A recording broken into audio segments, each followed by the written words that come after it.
evening, fireworks at Gaylord Family Stadium at Owen Field in Norman. Here come the Sooners.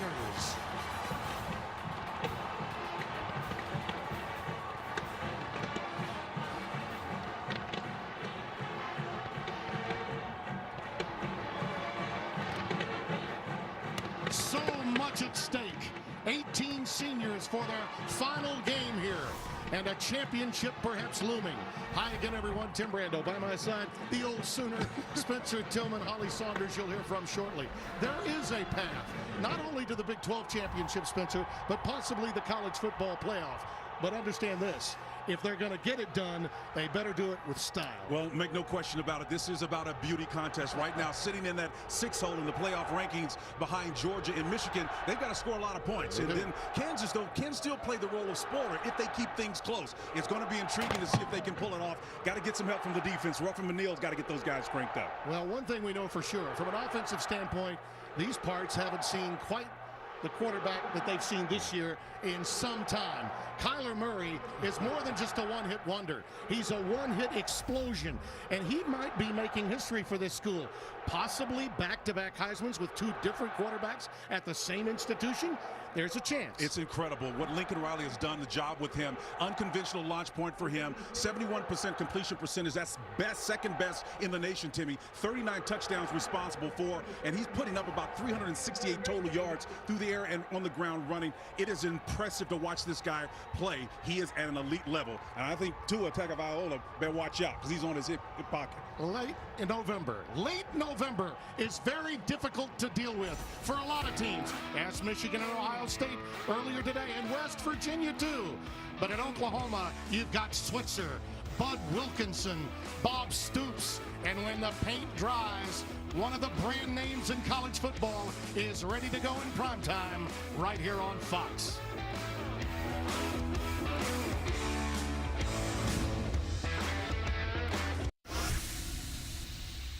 I want you to really take this in.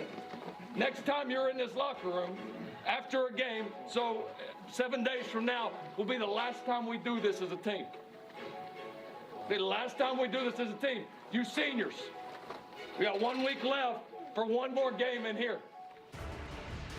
That week is now the progressive game countdown as the seniors being honored. So much emotion for this Oklahoma team, and make no doubt, they understand what's at stake for them tonight.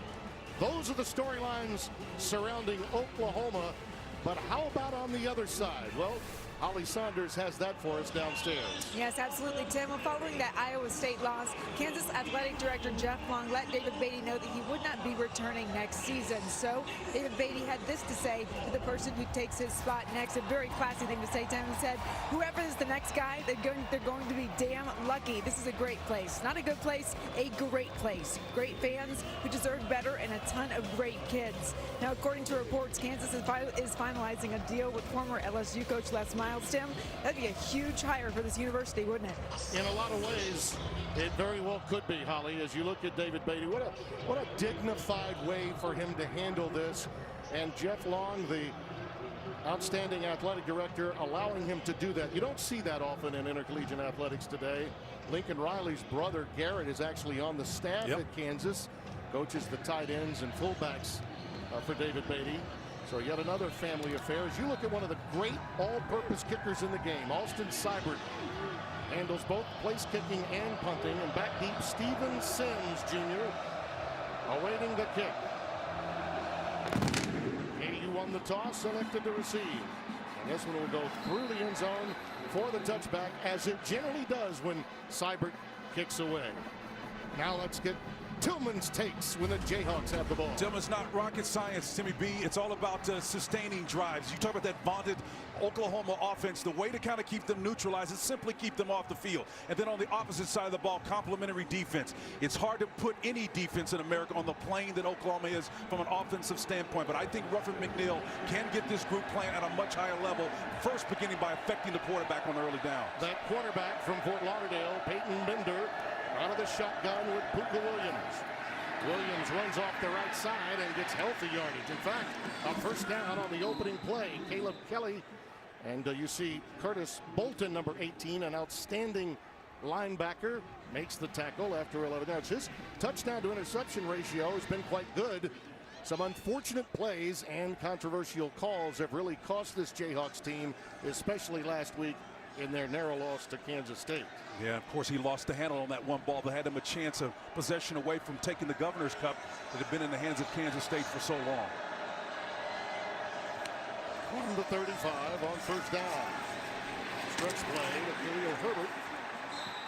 All he could do to try to get back to the line of scrimmage is Kenneth Mann, 55, the defensive end, in that 3-4 setup, along with Curtis Bolton again, very active, making the tackle. There will be times when Ruffin McNeil will put that fourth hand in the dirt and go with a 4-down alignment. David Beatty and company will counter that. He's now calling the plays since his offensive coordinator, Meacham, who had been so long with the program at TCU as co-offensive coordinator, was let go earlier this season. Second down and 10.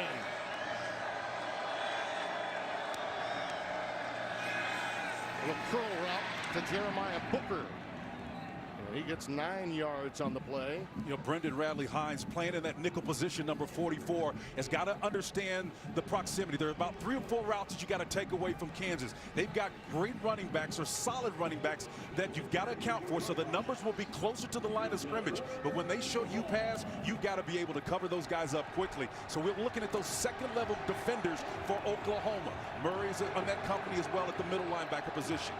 Dom Williams is coming as the setback. They set up for the run play, and look at that. Williams a first down and then some. This is exactly what the Jayhawks want to accomplish, Spencer. That's 14 yards.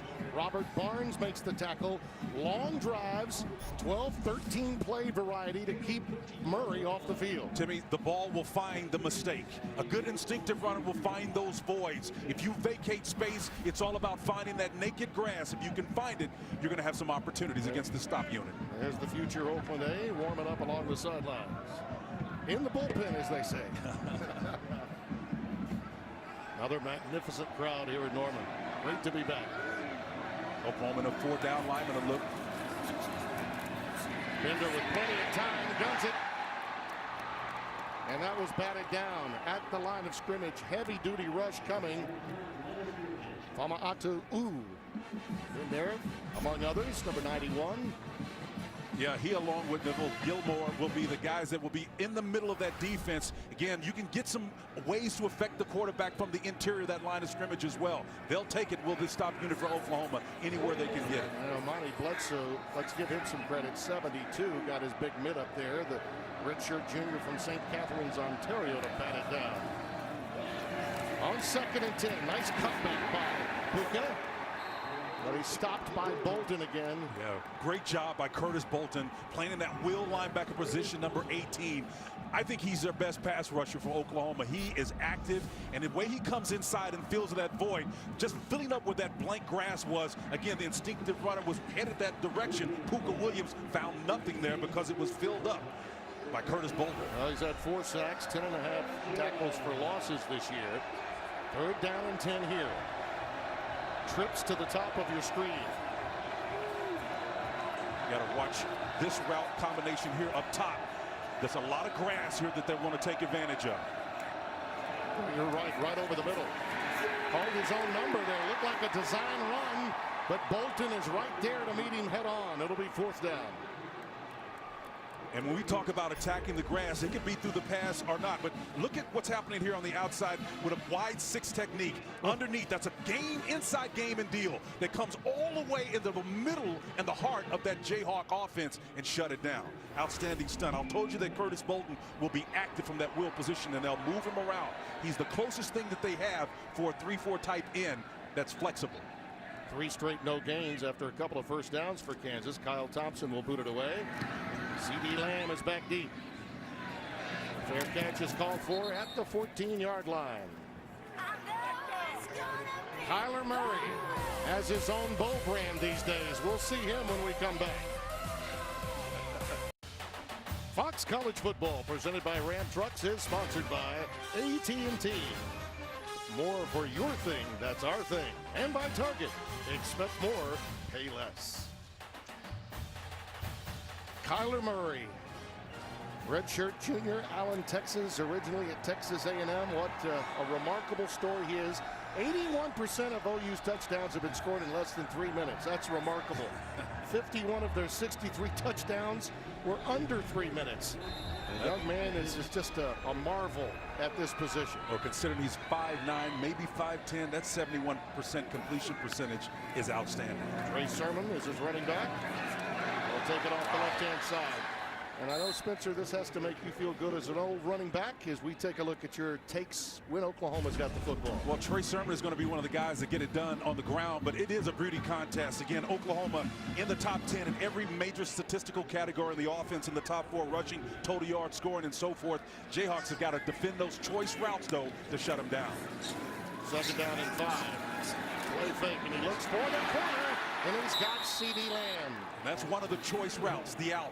And it's not a deep out, it's an intermediate route. And CD Lamb, who a couple of years ago was really a star on this team, he's out here on the out cut about 15 yards and the nod inside. Just a tremendous job of turning the defender inside out, puts him on his heels, and they're chasing after him. Gain of 20.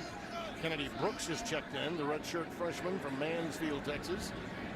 They are lacking depth at running back since the loss of Rodney Anderson a few weeks ago. Mishandled there. It was, but picked up, and the pass over the middle of the tight end, Calcaterra, and the sophomore from Rancho Santa Margarita with a catch. Hassan Defense made the stop, a gain of 12. Well, he's having a great year. I'm going to come back to that corner stop. Oklahoma's going to continue to attack this edge for this Kansas Jayhawk defense. And again, watch for number 8 against Shaquille Taylor. Again, they're going to attack him on the boundary now on the left side of the hash. One of the things you'll notice through this game with Kyler Murray is the launch points and the many different styles of launch points with a great release. That one's a little bit low, but CD Lamb gathers it in. But a negligible gain to the 49. They actually lost a couple on that play. Brian Lipscomb, 58. Well, that was a heck of a stop. Yeah, excuse me, partner. That was a heck of a defensive stop there. Lipscomb did a fantastic job to have a linebacker type body wide out here, flexed, to come up and then drop in that short zone. Listen. Zone blitz combination. You see those big guys dropping in that flat area, man. Got to recognize it. Coming sweepwise, Marquise Brown.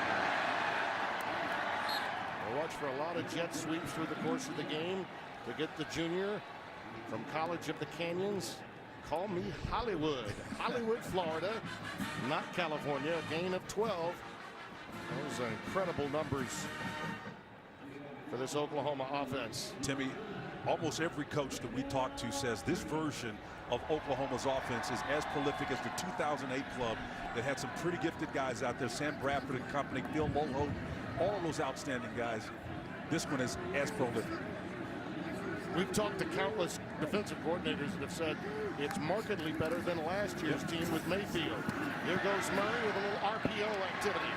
Finds Brown, and Marquise ushers himself out around the 35-yard line. Oh, gain 4 on the play. And that didn't look like he was an impressive play, but what Murray just did there was erase a negative play with his speed and then get the RPO off on the backside of that to get even an additional yard or 2. That's just impressive. 2nd down and 6. Brooks is back in the backfield. Dumps it out to Carson Meyer, who can make some acrobatic catches. He did a week ago in Bedlam. That's Bryce Tornaden, number 1, an outstanding defender out of Lawrence, Kansas, Free State High School, making the stop. This is what they like to do with Murray, put him on the run. And again, because he is not the tallest, they don't want him standing in front of all those tall bodies. But to be able to get him on the edge and move him, he becomes extra dangerous with the RPOs factored in there. Again, it's the height factor, the reason why they move him. From the 26, 1st down. Double A gap pressure coming. Yep. Turns into a run blitz, and that guy got right past it. Brooks burrows down to the 20 in the arms of Joe Deneen, a senior stalwart for this team. 10 tackles for losses, 3 sacks. I mean, he is a leader and a young man. The defensive coordinator, Clint Bowen, will tell you is the heart and soul of this team. There he is. He's been through so much. He goes all the way. Yeah, he goes all the way back to the good times at Kansas. Well, he's one of the great minds, I think, in the game. Kansas native, Second down and 4.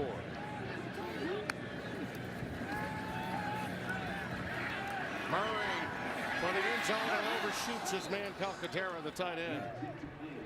Yeah, just a little bit too much on that. Murray Calcaterra was in the back of that end zone, separated himself by a couple of arm lengths away from the defender, but still came up a little bit short. So third down and 4 in what has been a long drive by OU standards. This is the 10th play coming up.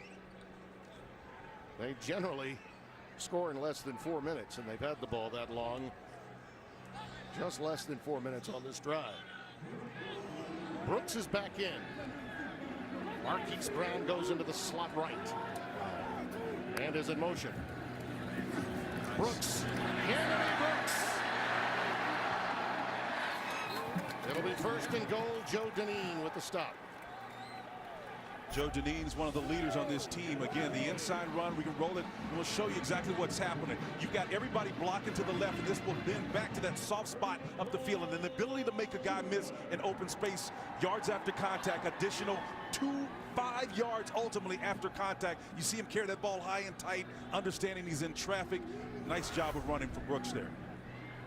Now, you love that high and tight carry. You do. Well, you know, Tiki Barber used to, great New York Giant, started that many years ago. He had some problems hanging on to the ball, and it became the norm in the league, and now it's trickled down to this level. Brooks again. Well defended this time.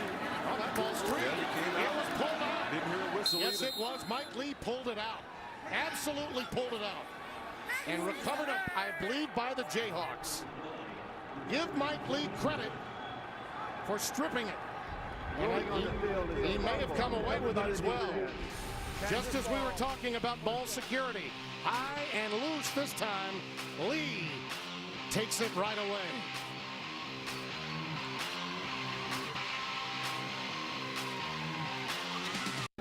The look of confidence. Rocket Mortgage by Quicken Loans, America's largest mortgage lender. And this is a confident play by Mike Lee, young man from Walker High School, New Orleans, Louisiana. And David Beatty told us that he has immense confidence in him, a lot of swag in his game.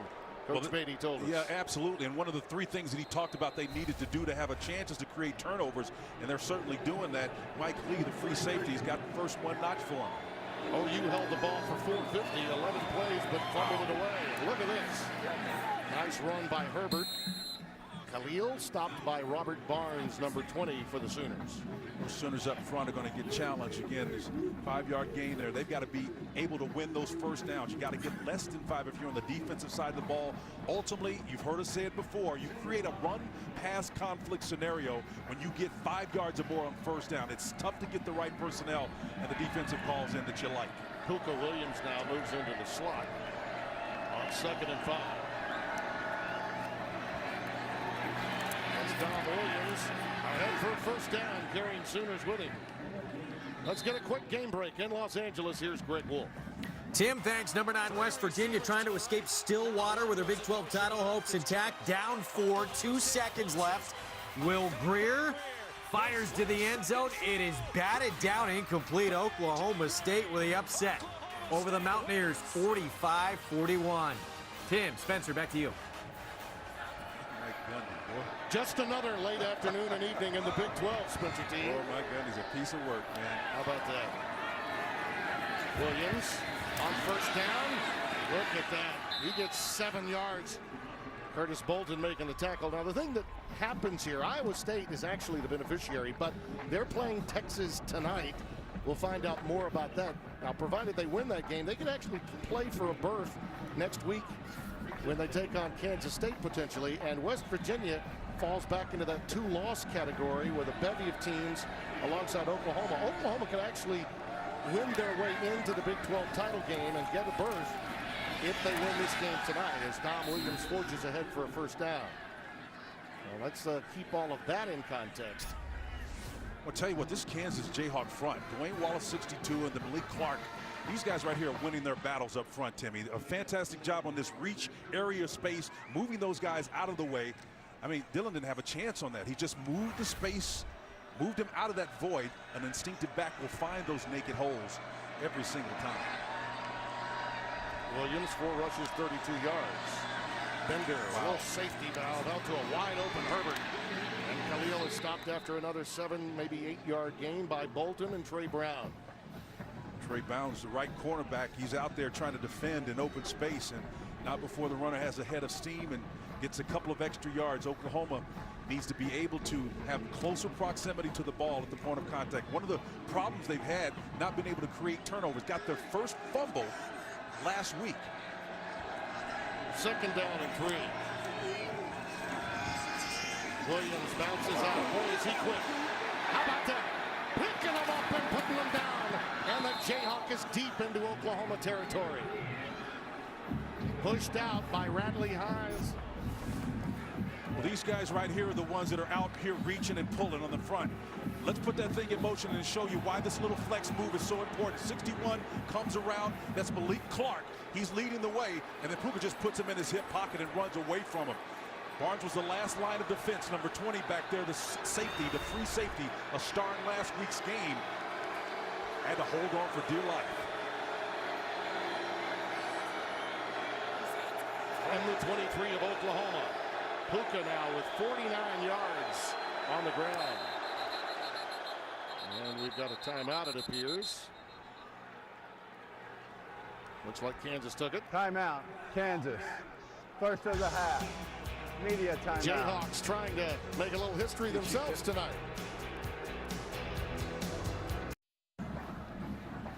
Tomorrow, it's a Fox NFL doubleheader, starting with Ezekiel Elliott and the Cowboys taking on Matt Ryan and the Falcons. Then it's America's Game of the Week. Carson Wentz and the Eagles battle the hottest team in the country in the NFL, Drew Brees and the Saints. It's all on Fox and the Fox Sports app. Check local listings. They're averaging 11 yards per play on this drive, Kansas. Dom and Pookie Williams doing the damage, and this time it's Pookie. Look at him go. It's a touchdown. What an excellent play by Dwayne Wallace, number 62. This is what we call an if block, Timmy. When that right guard ifs around, he's going to come back inside, and an instinctive back is going to find that void. Nice job of inside discerning what's going on. That is smoke through a keyhole, ladies and gentlemen. Outstanding. A Spencerism already. Gabriel Rui with the extra point. David Beatty, you see how this team is rallying around their coach. Would mean a lot to David. You can make a great case. While he may be losing this job, he has won over a number of other people. And Pookie may be small, but baby, he's dynamite. Taking on the Sooners for pay dirt.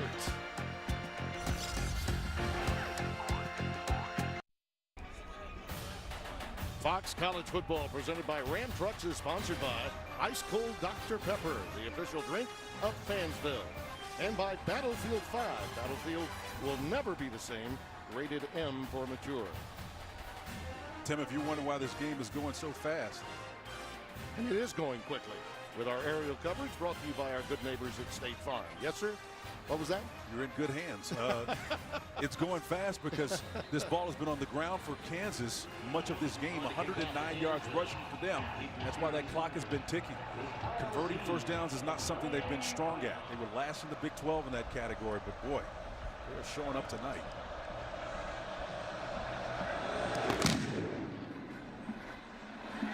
Trey Brown, number 16. Look at him pop out. I think he did step out. He did that around the 40, maybe 41-yard line. That'll be outstanding field position for the Sooners. In case you were wondering, Kyler Murray found a photographer this week. Yeah. Yeah. He's making, what is it, just a little bit less than his head coach right now? I think the number is less than $1 million. Less. Yeah. 4 point, whatever it is. I think it's 4.6 versus 4.8. So not bad. He's in the same tax bracket with his head coach. And you got to give him credit, though, Timmy. You know, despite that, the guy comes to work, shows up, with the exception of the one hiccup where he kind of overslept a little bit and had to sit out a little bit of time. But he was visiting his mom, so he had an excuse behind that previous night. 1st and 10. Looking long. A little cross up there between he and Marquise Brown. Yeah, Marquise was either hitching and coming down to settle it down, and Murray thought he was going to go continue deep. Flag down 2 in an area where you'd think holding in the Oklahoma backfield.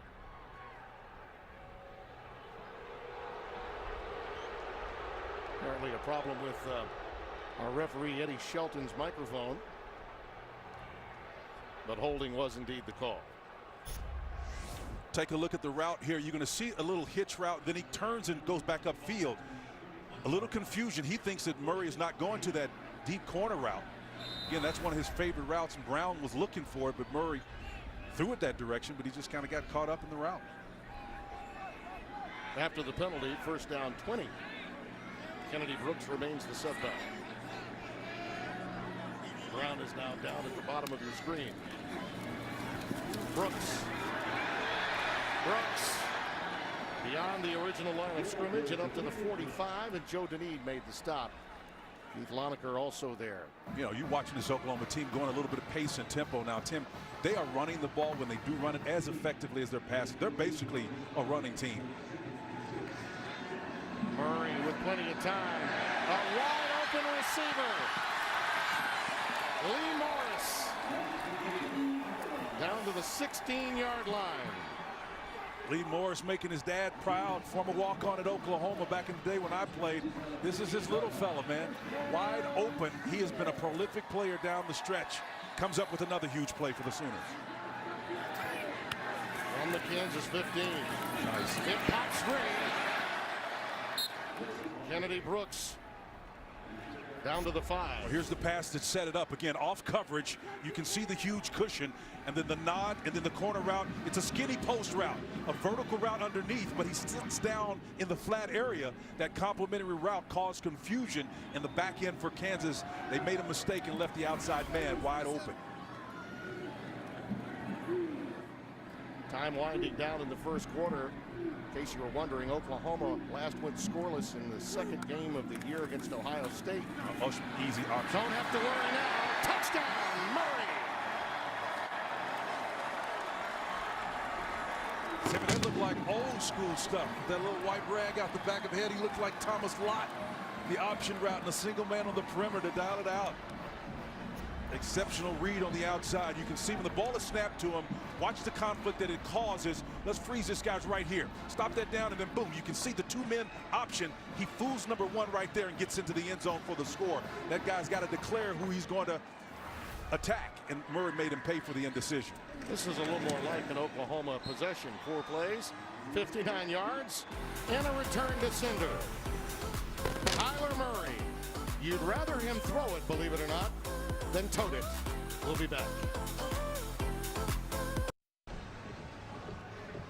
1:19 remaining, and Kyler Murray takes his team very quickly in just 4 plays down the field to tie the game. You know, Spencer, you know, if you take a look at what this guy can do, and with Lincoln Riley calling the plays, there are times when they almost look unstoppable.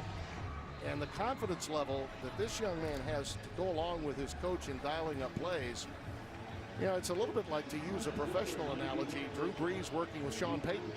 I mean, that really is what we're talking about at the collegiate level. Huge job of prescriptively developing an offensive scheme to match his skill set. That's what coaching is all about, Timmy. You talked about the offensive line for Kansas, the job that they have done thus far. Well, that offensive line has been outstanding. Their guards have done a great job of blocking in those tight quarters, getting 5 yards on first down. Puka finds that job of stopping and starting again, showing you his ability to separate. But it's that interior line play of Dwayne Wallace, Malik Clark inside, 61 and 62 respectively, that's been doing the job. Outstanding. Yeah, this is a veteran group. They want to go out the right way for their head coach. They feel like they let one get away a week ago. Quick curl route to Jeremiah Booker. And he's got the first down up to the 38. They want to go quickly. Kenneth Murray, number 9, the stop, a gain of 12. They want to go quickly because the Sooners, like many teams in the Big 12, and where you're in conferences where they throw it a lot, not doing an excellent job of tackling, Tim. That's part of the reason why you go quick. You go fast for personnel reasons, but also to take advantage of skill sets that aren't fully developed. Bender now 3 out of 4 for 28 yards. They've primarily beaten OU on the ground. Khalil Herbert in the backfield now, but it is backdoor. Yeah. Trying to move ahead. And Fa'amatu is in there to make the stop. This is a young man, redshirt junior from Cerritos College by way of Norwood, California. Second down and 8, a gain of 2. Fa'amatu did a nice job of settling down on that inside. Again, you gotta, whether it's a zero technique that's directly over the center or a 1 in that A gap next to them, you gotta be stopped. Stretch play to Puka. 72 yards for Littman. Reverses field. Spin, baby, spin. He's just 2, maybe 3 yards shy. We'll call it 2 yards away from another first down as we come to the end of the quarter. A gain of 6.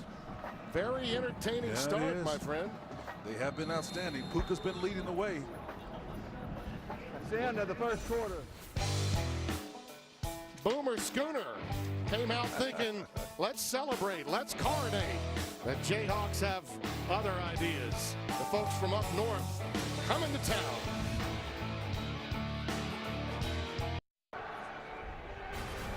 Fox College football is presented by Ram Trucks, built to serve. An overhead view of Owen Field here at Gaylord Memorial Family Stadium. Tim Brando, Spencer Tillman, Holly Saunders, Khalil Herbert on third down. Be very close to the first down yardage necessary. And if he doesn't have it, don't be surprised. Don't be surprised if they go for it. I think he may be a half a foot short. They're going pace and trying to get up the line of scrimmage. That's what David's asking for. What has he got to lose, man? I applaud him for it. This is great. Khalil Herbert remains the setback. Timeout. A lot of times the officials in setting the ball will slow down an offense. He really wanted them to snap the ball by now. Yep, sure did. That's unfortunate for Kansas. I think they... Sometimes you can be too close to the necessary yardage, and then they just say, well, bring out the chains. And it slows you down. Absolutely. The context determines your strategy. Not a lot of yards there, but the fact that Puka Williams, he just had 59 yards last week. He's already got 78, Tim, and that was in the first quarter. So he's 19 yards better than he was for the entire game last week. They got to ride his hot hand, man. Wow, he got it. Yeah, wow, that's a heck close. of a spot. Yep. Now he doesn't mind that they came out and slowed him down. We want to check this. Did it look like there was a little slack in that chain to you? Yeah, it may have been a couple of minutes. I thought maybe there was some slack. And I says, yes, sir, we got a first down and we're moving forward. One of the great high-energy coaches in the game. Yeah, he'll land. Yep. He will land on his feet without question. Herbert remains the setback with the ball just beyond the Kansas 46-yard line.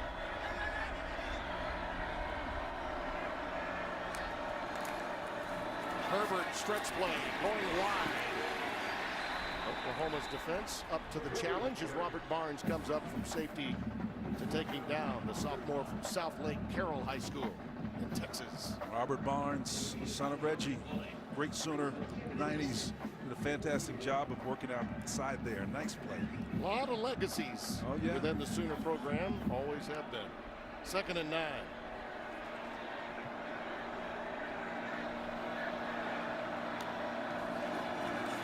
Bender has really been outstanding. Very accurate at the quarterback position. Here swinging it out to Puka Williams. And that was something that you didn't really appreciate, but Oklahoma did a fairly decent job of playing with leverage. Did Trey Brown, number 6, as we look at Bolton, the best tackler on the field. But on that boundary out there, when you've got a guy that's got you in open space like that, you want to make sure your head is upfield and you keep him between your body and the sideline. Bender on a throwing down is 4 out of 5 for 33 yards at this moment. 3rd and 4. 3 down, 1 guy's hand up. Go wide again. There's Puka. Tremendous maneuver and a lot of space. I mean, that's just too easy. That's the 9th Kansas first down.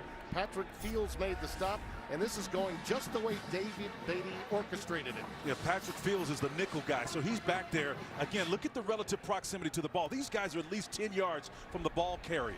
I mean, that's just one of those tough situations where you are schemed and you're in a situation where you're out of position, and it paid for it big time. From the 33, first down. Mix-up. Big mix-up there on that route. Stephon Robinson, number 5, was never looking for the ball. The ball was tipped, but he wasn't even looking for the pass here. Well, again, you got a tip pass right there. Again, that's one of the ways that you can affect the quarterback by not physically touching the quarterback. Get that big mid up there and try to make a play and impact in his face. That's the second time Amani Bledsoe, 72, has gotten his hand on the leather. Herbert remains the setback on 2nd and 10. 3 wide receiver set with Sims up the top of your screen. He's the big ticket receiver, number 11. Herbert in some trouble this time. Great penetration up front by Perkins, number 7. Yeah, Ronnie Perkins is playing the Sam position. Number 7 comes up and just St. Louis, Missouri, form tackle on the outside edge against a pretty darn good player in space. Excellent work there against Herbert by Ronnie Perkins. Inside zone, nice eyes, nothing inside, so he bounces out, gets that left paw there. Still probably could play with a lot more integrity if he plays with leverage and not have to reach and grab.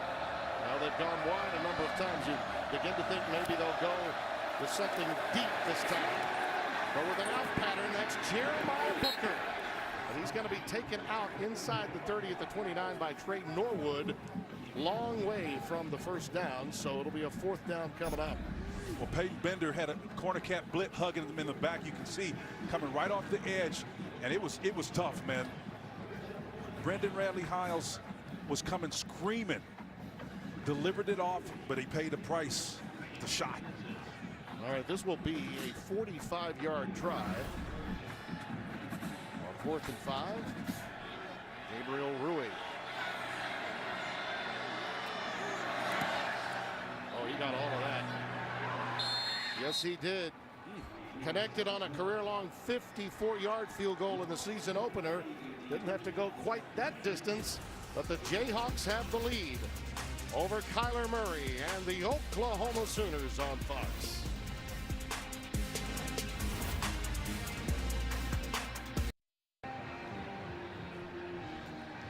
(10-7) our score as it's a 3-point game after that field goal by Gabriel Rui. Liam Jones, number 46, will kick it away.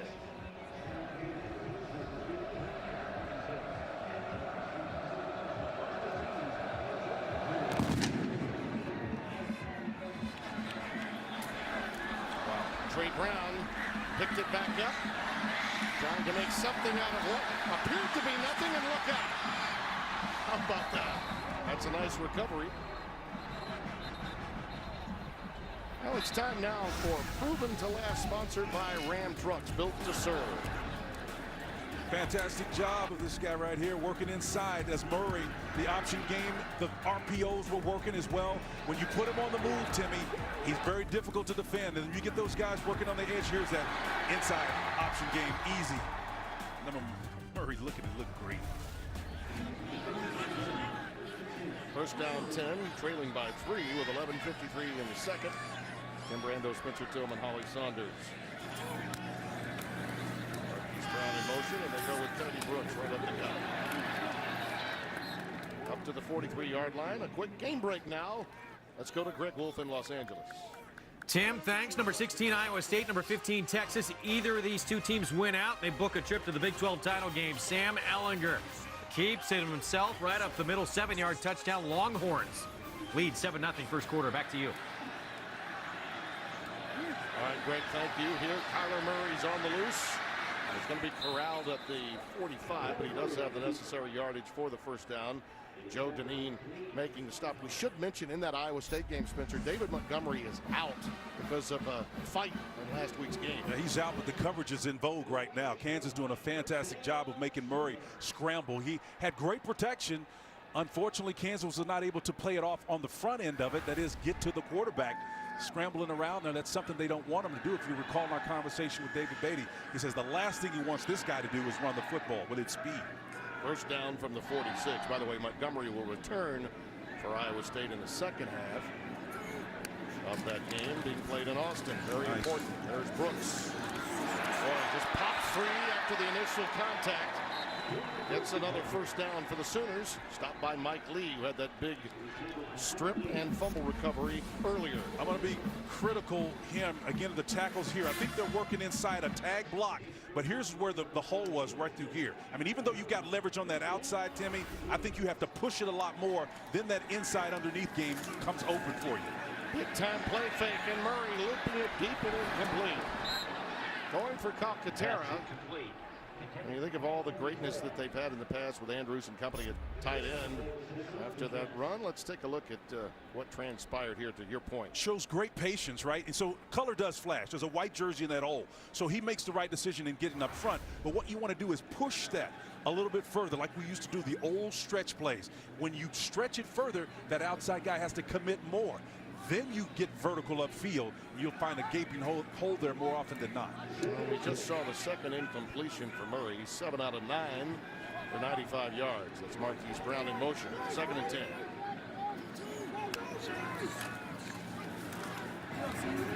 Quick out to C.D. Lamb. Boy, I tell you, the Jayhawks are arriving quickly, aren't they? And in a bad humor. That's a gain of 7, but Lipscomb first to make contact. Had quite a bit of help from Shaq Taylor, number 8. Timmy, I want you to take a look at the pull scheme here that's working. This looks like a run play if you're looking in the box, but they throw the ball off of this. This is one of the things that Lincoln Riley does to set up the 4th and the 3rd quarter of games. Make it look like it's a run play.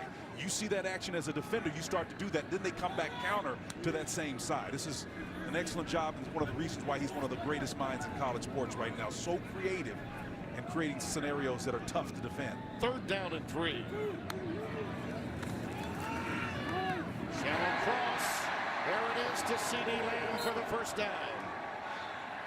A little look in, quick slant if you want to call it that, but it was money. Well, it's virtually impossible to cover this because, again, it's just a pivot upfield. As you said, a quick slant, look-in route. He gets upfield. The ball is placed right there. The defender is behind him in his hip pocket. Nothing you can do to defend that play. Excellent pitch and catch. Shaquille Taylor didn't have a chance at that left corner position. Well, you see Lamb, he's good for moving those chains, isn't he?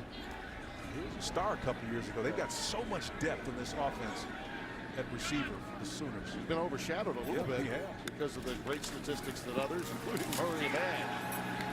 Off the zone, wide open, touchdown, Carson Meyer.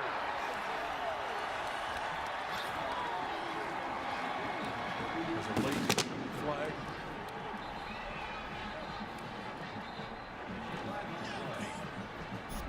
Now, Tim, sometimes when you think you've got help over the top,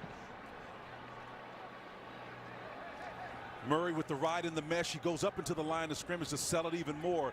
You know, if you're covering this guy that's going to be working that center route, you're thinking it's a cover 2 behind you. There's a safety back there. There's no help. That's miscommunication between the front and the back end of this Jayhawk defense. Now, the injured Jayhawk is Bryce Tornaden, and I'm curious as to what this call is going to be, as Tornaden is up on his feet now with a little bit of help from the training staff of Kansas. Yeah, they can ill afford to lose him. Bryce is he's the nickel guy, but he's one of the natural leaders on this stop unit. Talking to Clint Bowen just the other day, he was talking about the guys that everybody points to, Daniel Wise and company. They are the noted leaders, but there are a bunch of other guys that make this team tick. Yeah, 3 of them all played together in high school. The result of the play is a touchdown. After the play, unsportsmanlike conduct, 74 of the offense. 15-yard penalty will be assessed on the kickoff. I thought so. Cody Ford, the redshirt junior from Pineville, Louisiana, the guilty party here. Yeah, Cody had a holding penalty last week in a hotly contested game, obviously. And, you know, when you start to see patterns like that, you know, you're a great athlete, otherwise you wouldn't be playing. That was number 74's first unsportsmanlike. That's tough. Well, and what it does is allow Kansas great field position because they're going to execute the 15 yards on the kickoff. As good as Austin Seibert is, and he gets them through for touchbacks most of the time, 15 yards further back on the kickoff should give Kansas a chance for a return. But OU has taken the lead, the 33rd in the air for Kyler Murray. And the able fullback H-back on the receiving end.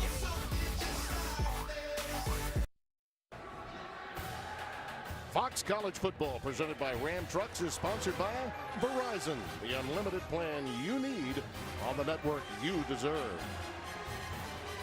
14-10. You want to see what happened? What did Cody Ford do? Check out the little sucker nudge into the midsection. Boom. Yeah, Cody gave him a shot right there. You know, hey, it may have been a little bit of an acting job on the fall, but you can't hit him. I get it. Yep. I get it.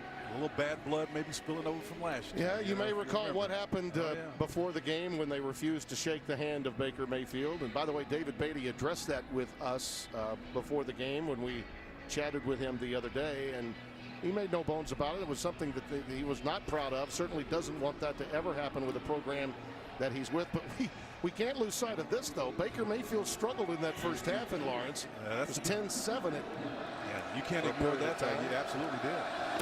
Luka Williams and Khalil Herbert are back deep. This is high into the air, and it will be taken by Herbert at the 34. This is what happened at the beginning of the game, and especially with the young kids out there. Denied. No handshake there, no peace there. They came meaning business. And again, what Coach Beatty was telling us that, hey, there was no ill intent. It was about motivating our guys more than it was disrespecting their guys. And hey, I can tell you, man, back in the day, Timmy, we did a lot worse. Yeah, it was. And even Baker admitted later it was not one of his finer moments. That was not a fine moment for Baker nor the institution. Luka Williams and Khalil Herbert are in the backfield on first down for Peyton Bender, who's looked good early and very consistent in this game to this point. We've got a false start, it appears, for the Jayhawks. False start. Offense. Number 74. 5-yard penalty. Remains first down. Yep. The inner game cannot not be played. It's Clyde McCauley, who does back up Adeniji, 78, at left tackle. Got to hold your water out there, big fella. First down 15 now with the ball spotted just shy of the 29-yard line of Kansas.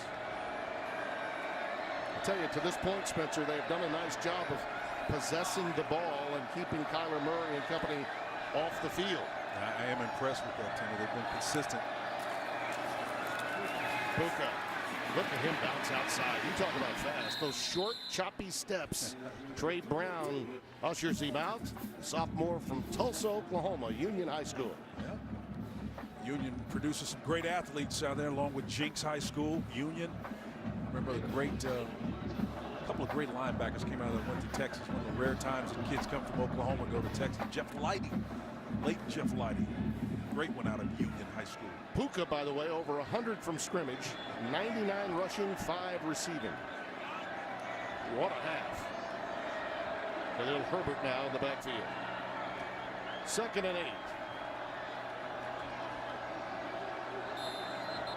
And we got another timeout taken by the Jayhawks.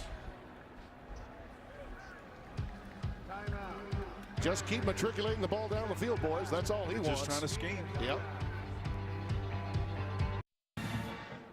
Some Kansas fans may be wondering why we haven't seen Dom Williams since the second series. It may be because of this injury right here. He came limping off the field after the play. Now listen, Puka Williams has done just fine, thank you. But he's been trying to get it going after the trainers have dealt with him. They'd love to have him back, but look at what Puka's been able to do. He's all over the place. Best in the Big 12 in all-purpose yards, and tonight 104. Caleb Kelly was the guy that came in there flying with the shot to the lower leg area. 2nd and 8. They swing it out again to Puka. What the Sooners are doing a much better job as a flag down on the play, but the Sooners are doing a much better job on these wide boundary perimeter throws of being close to the receiver. Flag is in the backfield. Barnes with a nice open field tackle in space. Had some help coming inside out with Kenneth Murray.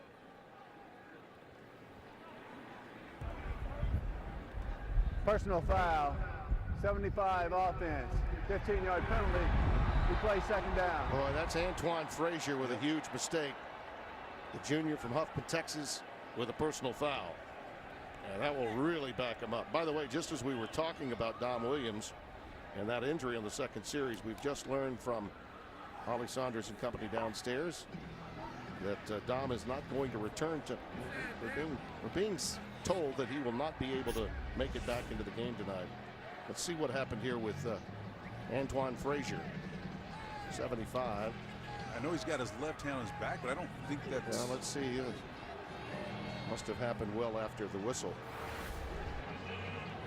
2nd down and 22 after the penalty.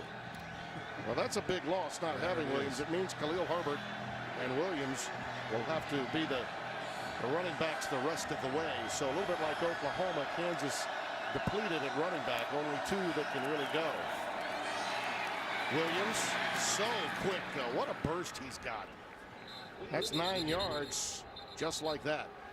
Timmy, that happens a lot in this league where you have 3 down linemen and guys are getting pushed around. There's so many gaps out there. It looks like the guards are uncovered most of the time. And a decent running back can fall forward and get yardage. Again, teams are willing to concede 3 or 4 on 1st down. You don't want to get 5 or more, but it happens, man. It's just so difficult when you're playing 4 and 5 wide receivers. It's basketball on grass. Well, you got them right where you want them if you're Oklahoma. 3rd and long, 3rd and 13. And the Jayhawks really need to keep this drive going. Keep Kyler Murray off the field with 7:25 remaining in the 2nd, already ahead by 4. Team's going to play coverage with the 2 deep look. Bender's pass is caught. Crossing pattern. He's got his man, Kerr Johnson Jr. And the senior from Santa Rosa, California, with a 25-yard gain. Well, the weak part of the field is the middle of the field. Again, almost fell down, but just find that soft spot against that 2 coverage, 2 deep safeties outside the hash. The weakest part of the field is in the middle. The eyes are looking for him. Didn't have to come off of him and move it on the spot. Just locked in on him and delivered a strike. Now that's a confident throw by Bender, sure isn't it? Sure is. From the 44-yard line of Oklahoma. Misread there. Yeah. Busted play, and Bender will just eat it. Amatu, coming away with the tackle. Dillon has been very active early in this game. Maybe a loss of about a half yard to about a yard. Amatu. It happens, Timmy. Ooh. Goes the opposite direction. You know, you hate it when it happens. The back goes one way, Herbert goes that way. Wait a minute. You're riding and meshing, and again, Herbert didn't even think he was getting the ball. He had the wrong call altogether. It happens from time to time. Sort of like our rehearsals on occasion. 2nd and 10. Let's see how they respond to it, though. That's the key. Bender's pass underneath, caught by Saunders, the tight end. Now a quick word from Duracell.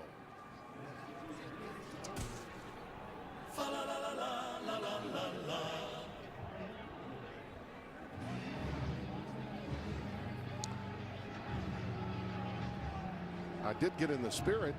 I did hear the fa la la la la. Did you hear that? I felt your power. Yeah. Something tells me we will hear from Duracell again. 3rd down and 6. Problems again. And we got markers down to go with it. That will be your one copper top moment for the night. Oh boy.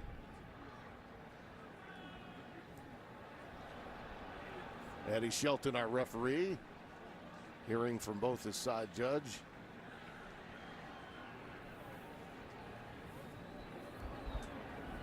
False start, offense, number 7, 5-yard penalty. We play 3rd down. Whoops. Whoops. And he's tagged with the pre-snap movement too. So a false start is the call and backs him up. Twice on this series, we've had execution issues by Kansas, and it's becoming a problem. And despite that, though, Tim, just 4 yards of difference total between these 2 teams. 217 for Kansas, and alternately OU with 213 yards. No one would ever thought that prior to the game. Well, in a manner of speaking, they may have gotten a break with the penalty. Yep. Because it's 3rd and 11, they get a do-over here. Pressure off the corner, and the pass is caught and spun down. Puka Williams all popped out of there. So did Puka down to the 39-yard line. So a pickup of 5, 4th and 6 coming up. That's Kenneth Murray with the tackle. Yeah, Kenneth's the middle linebacker, but here's where the pressure's coming off the backside. And again, trying to avoid it. Trey Norwood providing that pressure. Open field tackle and a better job by the elbow down Sooners. right there.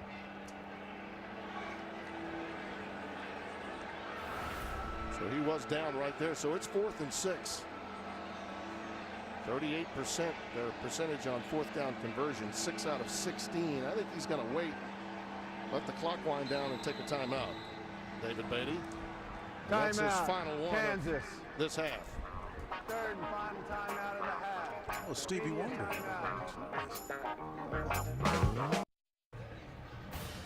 Fox College Football, presented by Ram Trucks, is sponsored by Geico. 15 minutes could save you 15% or more on car insurance. And by U.S. Army. Our aerial coverage tonight, which you can see some cloud cover making its way in as the cool air and north wind flows here along the plains. Brought to you by our good neighbors at State Farm. Started cooling off about sunset. It's going to get well down into the 30s by game's end. But it's a Kansas team now that does have the wind behind them. So they need to get this first down on 4th and 6. At least get themselves in position for points with the wind behind their kicker, Gabriel Rui. He's already kicked a 45-yarder. First things first, though, it's 4th down. They swing it out, pass incomplete, and it was pretty well defended, too. I'm not sure if Puka Williams had caught it, if he would have gotten the first down, because Oklahoma had that one covered rather well. Yeah, they did do a nice job. Jordan Parker was back there as well, and I think part of it was the ball was out, but the pressure was what affected him. You got Curtis Bolton back there at the wheel position, got a hand on him, and that kind of forced the issue. Ruffin McNeil, the new defensive coordinator, former head coach at East Carolina. Give him a little high five action. What a wonderful man. One of my favorite people in all of college football. And of course, Lincoln was with him. He was after him when he was working for Bronco Mendenhall at Virginia. And now in what would be deemed the twilight of his career, he's back together again with someone he loves dearly, and that's Lincoln Riley. Kennedy Brooks in the backfield as they take over on downs. Here comes pressure, and Kyler's just got to get rid of this one.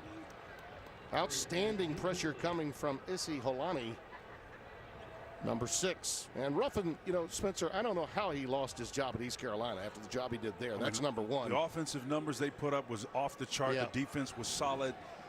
You know, I'm still scratching my head. But they say, Tim, it's tough to go home. You know, it is. That old proverb about a prophet's words being well received in the foreign land and his home territory. That applies to him because I'm still scratching my head about that. Tell you what, Pat Dye is still proud of him. I'll tell you that. You better believe it. Pat coached him at East Carolina before going to Auburn in his Hall of Fame career.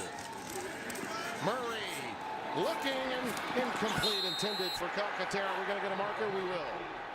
Mike Lee was back there with him. And I think Kansas is really upset about this one. Yeah, there was a little hand jousting going on there, but I think number 11, the free safety, Mike Lee, as you said, out of New Orleans, Louisiana, was back there with a little extra hand. Yeah, I think, you know, it's... I don't know. Yeah, they're allowing a lot of jousting going on there. Tell you, Clint Brown. Defense, number 1. 15-yard penalty, automatic first down. Clint Bowen really disagrees with this one. And you don't see him offer up that kind of argument. And he was running right alongside his defender. But they called it on number 1. That would have been Bryce Tornado. Number 11. Yeah. No, it's 11. Yeah. He just corrected himself. Now you see right at the top of your screen, that's Clint Bowen, the defensive coordinator. But what he's raking is using that left hand to rake his right hand off of him. It could have been offensive pass interference. I agree. On 1st and 10, Brooks ahead. Joe Deneen making the stop. With what's been allowed so far in this game and in other games we've seen, to me, that was a no call. Listen, I think this has been a heck of a first half for Kansas. I mean, over the last decade, they've been averaging right about 7 points against Oklahoma. I mean, they're sitting here with 10.5 and an edge in overall yards to this point. It's been impressive. Looks a lot like last year's game in terms of overall yards in the first half. Murray. Well, they're trying to keep him in his lane, but this is where he thrives. Look at that. Wow. Just look at that. It's Marquise Brown. He's still on his feet. Hello. How do you do? It's a first down. Man, this is like a circus. It's amazing what this guy can do. off of what should have been play action in a minimal gain. He keeps the play alive. Look at that. And all of that motion inside the tackles, and then he finally releases the ball. It's almost like he understands what his weakness is, and he's going to continue to push the ball downfield and not have to run it. Absolutely amazing. After the play, Daniel Wise, number 96, just came over and gave him a high five. You just have to tip your cap and appreciate the talent you're going up against. Wise is an amazing nose, and he knew that that was just Kyler being Kyler. 1st and 10. Brooks burrows down near the 30-yard line. Daniel Wise and all those guys up front. I mean, that's just one of those plays, man. You can see Brown doing a nice job of working the route to stay open. The comebacker, he looks over and sees his quarterback is in trouble, and he's taught to go vertical. If the boundary's not there, he's going to turn that vertical or come back underneath. It's a quick out route. And the connection to Charleston Rambo, number 14, the redshirt freshman from Cedar Hill, Texas. Yeah, but I don't care how good a condition you're in, man. You're going to be left panting like a lizard on a hot rock after that kind of play. I'm telling you. A lizard on a hot rock, huh? That's right. You ever seen one of those? Yeah, actually I have. Yeah, your spotter's from Arizona. He's seen a few of those. Yeah. Brett Bender has. We've got them in Louisiana too. Yeah. Spencerism number 3 in the first half. Brooks, first down. Just an amazing play by Murray. Well, you can't script it. That's the thing about it. Again, you don't know what to do from a defensive standpoint. You start putting your head on a swivel. And he gets hit after all of that and still is able to do it. Shows you a nice little sportsmanship, a little love there. Daniel Wise. How about that, Daniel Wise? Yeah, he's a great young man, a fantastic leader for this team. He is the leader. Yeah, his dad played for the Saints. Yep. His dad, Dietrich, and also the BC Lions. Double gap. Quick out to Brown. Quick feet. Oh, yeah. It's 1st and goal. And that's why Kansas needed to convert that 4th down earlier. That's 13 yards and a first. I call this the snap screen. You know, you got a lot of bodies up in front, and to be able to sift through all of that trash and garbage in there, that's what it's set up for. Not to the wide side of the field where you got a lot of room to navigate. It's just the opposite concept. Still trying to get the ball in the guy's hands, but boy, it's a tighter phone booth kind of arrangement, but you're still expecting a superior athlete to make a play, and he did. To your point, the Jayhawks have defended Murray about as well as you can, and yet he's 13 of 16. And has made a couple of big-time plays here on this drive. Brooks spun down at about the 7. Shaq Taylor, number 8. Junior college transfer from Mesa Community College. Nice little 2-guard play, little concept that Lincoln Riley likes to do. Guys are blocking down and the right guards are going the opposite direction. 2nd and goal. Brooks remains the setback. CeeDee Lamb is to the bottom of your screen. Brooks, it's wide open, touchdown! Watch your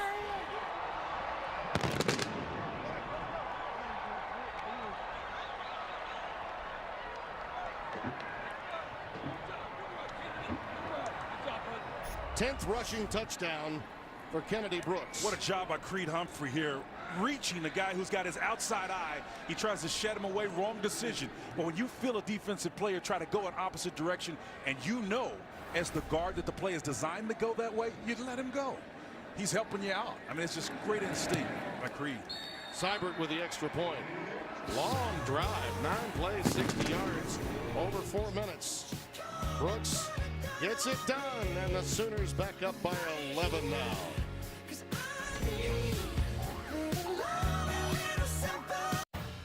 Coming up on the State Farm halftime, West Virginia and Oklahoma State went down to the final play.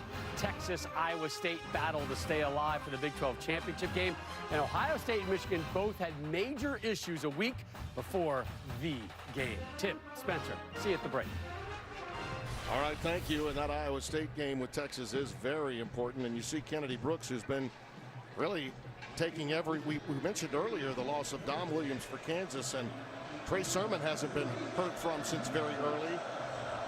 And there are some reports abound that we may not see him the rest of the way. So it could be Brooks going for Oklahoma, and they're depleted at that position. As you see Steven Sims bringing it back up. And that would reduce Oklahoma down to one scholarship That's back right. that's fully healthy, and that Yep.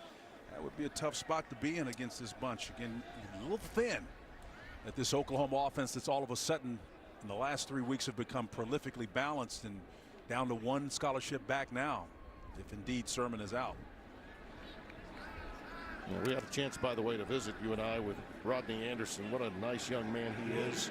Great. Yesterday, and he's been through so much, and you could tell there was indifference and concern, but still very optimistic. He's going to be all right. He blew out his knee early in the year. Puka Williams has had a great half. He just keeps getting 9 and 10 yards every time he touches it. Tell you, that lack of a 4th down conversion earlier, Spencer, you knew that was a 7-point swing play right there for Kansas. No question. He's up to 118 yards now, Puka Williams. It's a game for many people. It's a half for him. Look at that. And that's the way the half will end. He'll be above 130 for the half. But the Sooners lead it 21-10. Let's send you now to Rob Stone in Los Angeles for the State Farm halftime show. Well, wait a minute. We got a problem. Hang on a minute. Chippy over there on that sideline. No, hang on just a minute. I'm ready to send it to Rob, and it looks like the bad blood from a year ago is carrying over a little bit. Justin Broyles and those guys back in the back end need to be careful. It happened at the end of this play, Spencer. Yeah, it did. Puka Williams had taken it a distance. It's Tony Holt you see in there, one of the assistants. And Kansas is now making their way out. I believe this is a spillover from a year ago, going back to what happened before the game. And Lawrence, let's take a look at it. You see Puka being taken out. That hit, oh boy. Yep. Now he did try to hold him up, but Kansas took exception to the fact that he went after him. You'll see what happens here. Deneen was very upset. Yeah, I think Justin Broyles was the first to make contact, and he did out of bounds. We should mention that.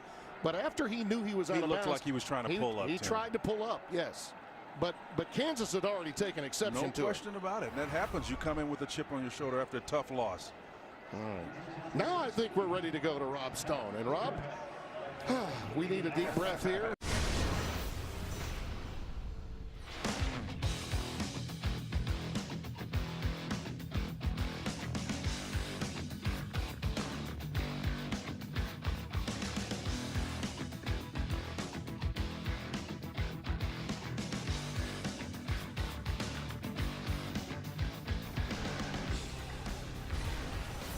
At halftime in Norman, Oklahoma, number 6 in the country, leading 21-10 over the Kansas Jayhawks, along with Holly Saunders downstairs. Spencer Tillman in the booth. That wind keeps whipping down the plains, doesn't it?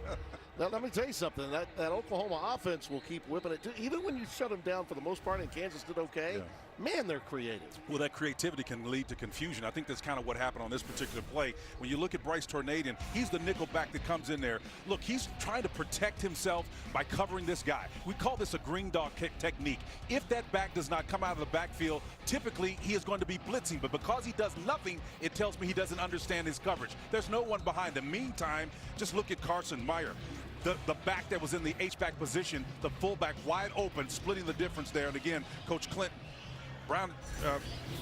Bowen is going to give him a little information, a little talking to on that particular play right there. When you look at our Geico first half stats, look at those rushing yardage. Puka Williams due in large measure to that, as the guys back in the studio documented for you. And the kick is not going to be brought back. A touchback as Miles T says takes a knee. And let's go down to Holly Saunders, who talked with both coaches. Yeah, thank you, Tim. I talked to Coach Riley, and he said that touchdown before half was absolutely huge. He said that's huge for their momentum. In this half, they're really going to work on getting separation. He said that's something they struggled with here in the last couple of games. Separation was key, but they're going to have to try and do it, Tim, without Trey Sermon. He's on the sidelines. He has a boot on his left foot. We will not be seeing him the second half. Yeah, this is the ankle that was the problem, and it happened on that opening series, Holly.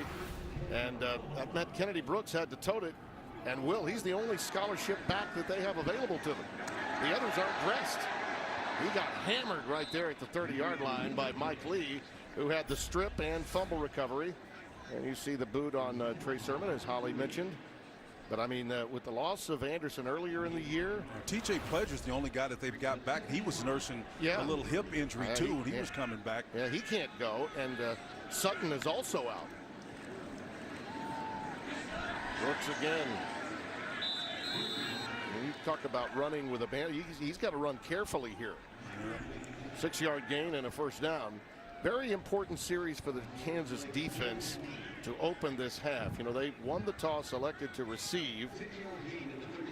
And that means Oklahoma touches it first. You don't want to be behind 18 before your offense comes on the field in the second half. No question. And typically, if you're Lincoln Riley, you've made some adjustments, and there will be 1 or 2 big plays coming within the first 2 or 3 series as a result of those adjustments. There's some pressure, but Murray got away. The pass is picked. Shaq Taylor comes down with it. What an athletic play by Shaq Taylor. And the Jayhawks get just what they need. Brian Lipscomb 58 with the pressure. And that thwarted this effort by Murray. He was looking for C.D. Lamb out there. First of all, the pressure helped him. And then he came all the way back to the opposite side of the field where he had a man open, but that ball was underthrown. Excellent job of identifying, and as you said, Timmy, climbing the ladder and going up and getting and pulling it down by Shaquille Taylor. Now that is a tilt play, and David Beatty knows it. And Clint Bowen, the defensive coordinator, so concerned at the end of the first half, gets the electric play his defense had to get to open the second half. I think we're going to see a little Williams and Herbert here on the quick curl. It's Steven Sims. He's been quiet tonight, and this is a go-to receiver. He had 5 receptions for 113 yards, a touchdown. His 8th career 100-yard game against K-State a week ago. You know, Holly was talking about, you know, separation and things of that nature. When you have this big of a cushion, your separation is already created. Oklahoma's got to either affect the quarterback with the pass rush, Curtis Bolden at the wheel position. Somebody's got to get after this quarterback. Otherwise, it's going to be a long night. Now they're going to press look up front. Herbert. Good penetration that time by Bolden to make the stop. Khalil Herbert, by the way, young man, junior from Pearl Springs, Florida. Spencer, he was born with additional fingers on his hands. 6 fingers on each hand, also had an additional toe. Got rid of that in his infancy. And you know what? The young man has done a very good job of growing into the position, and he doesn't turn the ball over very often. Season high 91 yards on 21 carries against Iowa State. 2nd and 12. Real soft coverage for Oklahoma. Bender, plenty of time. On the check down goes to Puka. Look at him. He just won't go down. He will not go down. Puka Williams says, I'll see you, and I'll move it. That was a self-tackle. You thought Curtis Bolton, the will, had him down and dead to rights. Puka slips out of there. Man, this guy is just like... He's doing a Kyler Murray impression. Look at him. He's doing a whirling dervish. I mean, Curtis Bolton tried to mount him, man. He was hoping for an 8-second ride, but he got bumped off by Puka. Puka looking like bodacious out there. Well, that's an impression of Kyler Murray back there. Look at those yards. 155 total. 18 receiving. Herbert back in the game. 3rd down and 4. Herbert got a first down. Spun down by Kenneth Murray. Murray was on the receiving end of that blow. I mean, again, you got to back this running with significant leverage. Even if you're a middle linebacker like Kenneth Murray plays, he's about 232 out of Missouri City, Texas. Saw him play a lot of ball in Southwest Houston, but he got it taken to him on that play. And again, it's just about physical play, man. This is impressive what Kansas is doing on this drive. I think a lot of people around the press box at halftime were saying this. Gosh, I didn't know Kansas was that good. They're looking pretty good tonight. Out pattern to Sims again. Another first down for the Jayhawks. Hey, but for a lost fumble late in the game last week, they probably beat Kansas State, man. This team is not very far away from being a decent team. Nice job of moving after the catch to make a guy miss for additional yardage. Find that line to gain for a first. Led KU in both receptions and receiving yards and averaged a career best 14.2 yards a catch a year ago. 15 first downs now for KU. Herbert, Khalil gets it down to the 2, maybe the 3. Wow. I think they'll spot it at the 3-yard line. Inside zone is vogue. Coach Beatty wants another one. He's calling the plays now. Beginning to understand why Holly Saunders said that coach said that the next guy is going to be lucky to get this job.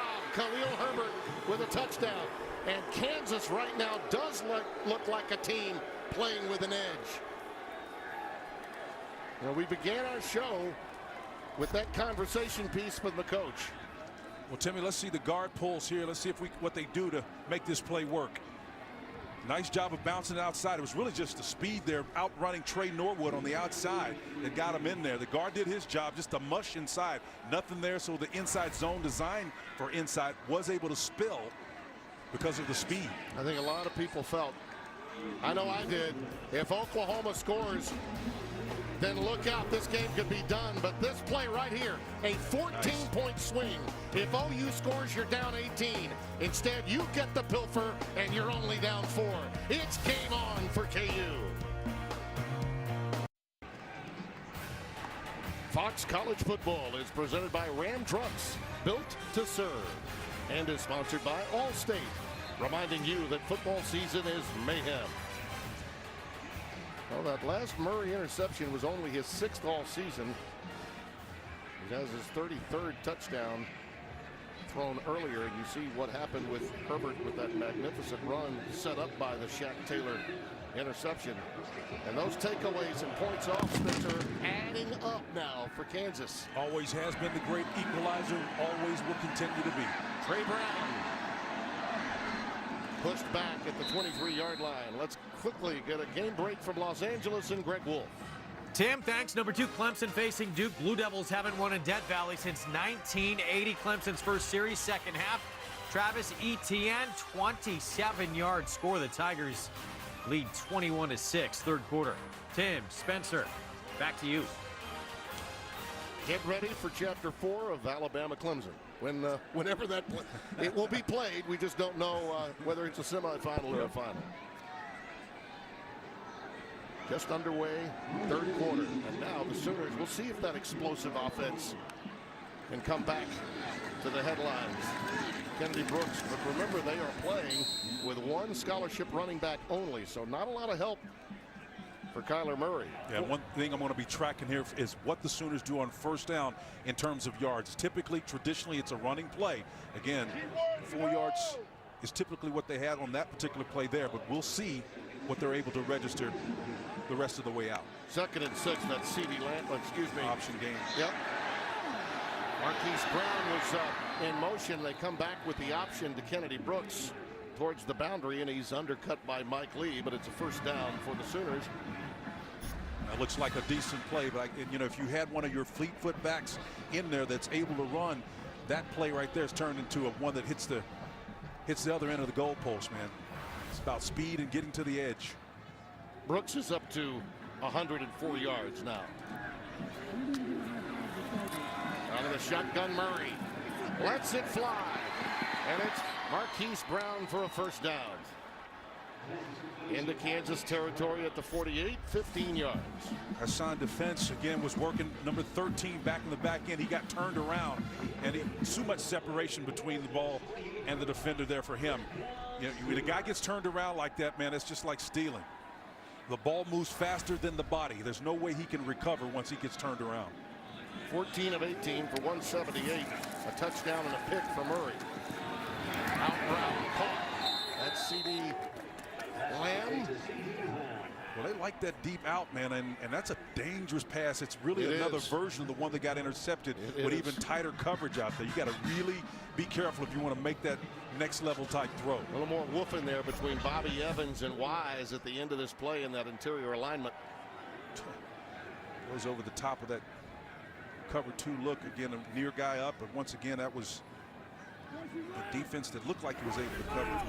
Hassan Defense was back there in position. Just got over his head. 5 catches for 52 for Lamb. Every one thrown his way, he's caught. There goes Brooks again to the 30-yard line. And now a quick word from Duracell.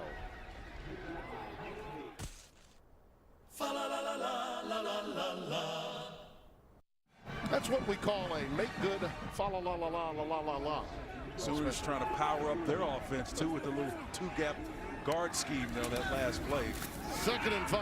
Murray. Got him. Boy, just missed him. Yep. You'd love to have that one back. Marquise Brown was wide open. It'll be 3rd and 5 coming up. Shaquille Taylor was just absolutely turned around in coverage on the back end of that. And, you know, those are the kind of plays, man, you got to make good on them. Marquise Brown wide open. He's got to put it on the spot. 3rd and 5. Plenty of time, and he was going to tuck it and run this time. Boy, I think he may have made that choice a little late, and Joe Deneen was able to run him down, and that'll bring up a 4th down. Kind of got caught in no man's land trying to use his protection up in front of him, but again, just Deneen did a fantastic job of going horizontal, lateral to the field, and nice football play. The only thing could have been better about that tackle is the head would be on the outside, but that's an excellent job by a big man trying to tackle one of the fastest players on this squad. They're going to turn down a field goal try for Seibert and go for it on 4th down. 56%, 5 of 9 on the year. Does this surprise you any? It does surprise me, but they're in a tough spot. They've got this thing covered right here off the edge, and they've got the numbers here. This is a bad look for the Sooners here. Murray in trouble, but he does tuck it again. Look out, those legs will do it every time. You're right. Kansas defensively was deployed perfectly. They were the scheme. They had the scheme. Outstanding individual effort by a great player. That's the difference. When somebody's got the numbers and you are in a compromised situation, you call on your quarterback, your difference maker, and Murray did it again. Just pulled a rabbit out of his hat, man. There's nowhere that they should have been able to run this ball or pass it for that matter. But for that guy right there, he's special. That's why Lincoln Riley has the ultimate confidence in his quarterback right there. No doubt about it. Your pre-snap read was perfect. Murray again, lots of time, and now just heaves it out of there. Outside the tackle box, so no marker. Marquise Brown, the intended receiver, but it sailed way over his head. Tim, what's clear to me is Clint Bowen, the defensive coordinator for Kansas, did his homework in the first half. He's come out with a second half kind of mindset where he's more aggressive, has great integrity in what they're doing, and he's getting the push up front that's creating pressure and doing exactly what they told us they wanted to do against this great quarterback, Kyler Murray. You know, Clint, as we said, goes all the way back to the great days, you know, when Reesing was at quarterback and KU was actually in 2008 with Mark Mangino playing in a 1-2 game against Chase Daniel. Went through the mess with Charlie Weiss, was the interim coach for a period of time, but Beatty got the job, kept him as DC. There goes Brooks inside the 10, down to the 9. It'll be 1st and goal as Lipscomb makes the stop. That's a 14-yard gain. Well, it's about instincts. Murray, inside zone read. Brooks does a nice job of pushing upfield. This is what you need to do. Push the edge as much as you can. It's tough for a defender to change direction when you see where you want to go. He must react to you, and this is just good instinctive running by a guy that doesn't have blazing speed, but he's got instincts, does Brooks. Ball is at the 9-yard line. Brooks now with 123 on the ground. You see the current drive now, 68 yards. They've held the ball for over 4 minutes. Option. They played it option well. And he just took a seat. Nice thought by Kyler. Fans wanted a late flag as he took his seat, but you could see that Cody Cole III pulled up. Well, the option game, that was an easy touchdown in the first half. Not so much here. They played it well. Slide, slide, slide. Great pitch relationship was there, but they take it away on the opposite end. Fantastic job by Bryce Tornaden and all those guys playing the option game well. He led with his hands. Boo Birds were out, but there's no call on that. 2nd and goal. Trips to the top of your screen. In that corner, through the hands of CeeDee Lamb. You know, that's, again, you let the ball climb on you like that. He knows we'll have another look at it. You pluck that ball out of the air. CeeDee Lamb lets this ball hit his pads. You see how he lets it climb on him? Go pluck that out of the air. And Tyler Murray's disappointed in it because he hit him on the mark. He did. Well, that's his first miss. He's been targeted 6 times. That's the first one that he hasn't caught. So 3 for 4 on 3rd down tonight, and that's what they face. 3rd and goal. Brooks remains the setback. Nice little sugar look going on here. All that means is they're giving him some sense of blitzing coming, and they're going to come too. Yeah, here they come, right up the gut. Kyler Murray in trouble. He'll do it on his own. There he goes. Touchdown.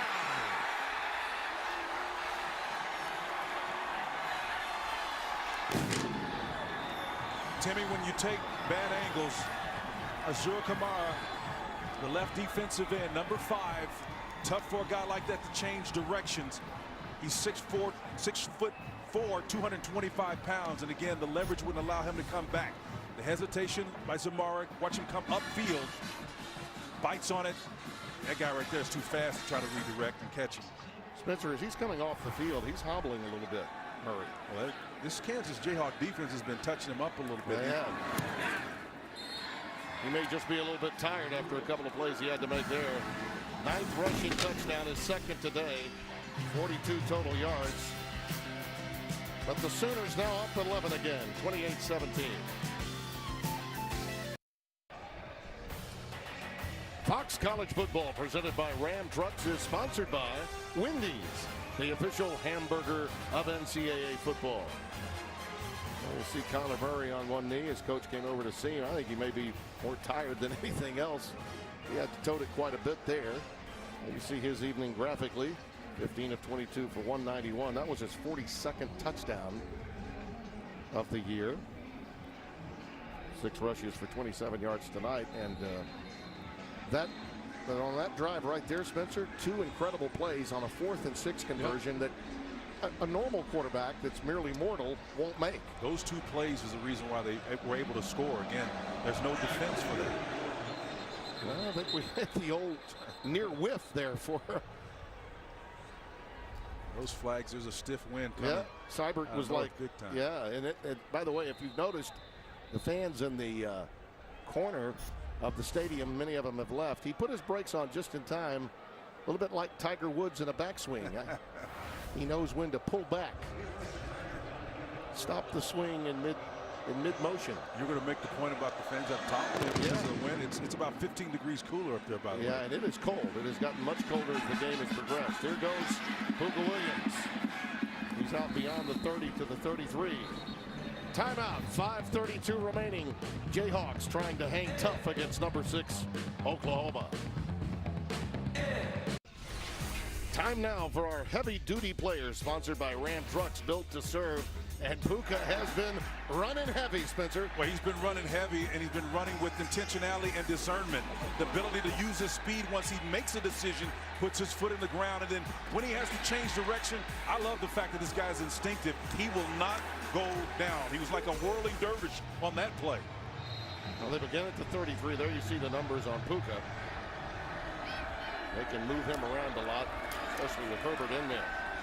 They swing it out to Steven Sims. A little wide receiver inside bubble screen. Yep.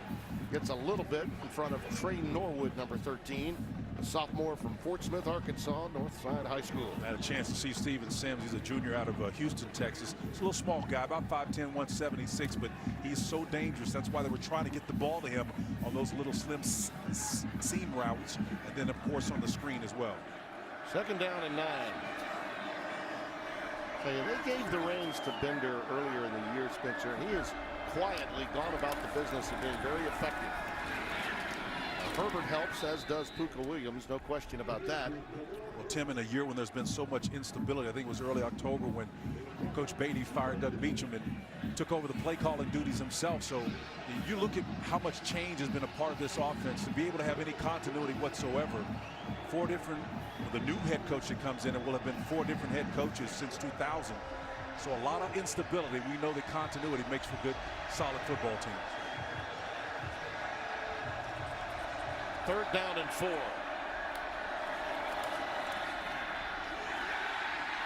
Another one that's tipped around the line of scrimmage yet again. That's the 3rd time Amani Bledsoe has time to throw from Peyton Bender and knocked it back. Yeah, the truth be known, Amani Bledsoe, great job there, number 72.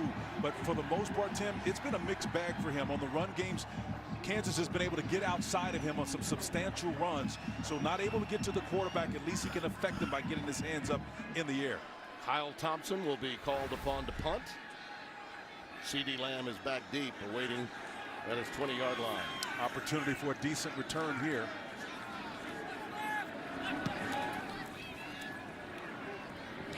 Pretty good coverage, but Lamb knows where to go. You're right. They got out of their lanes, and he takes the edge. Look at this. All the way back to near midfield. 46-yard boot, 28-yard return. Sooners looking to go for the jugular when we come back. CD says see ya.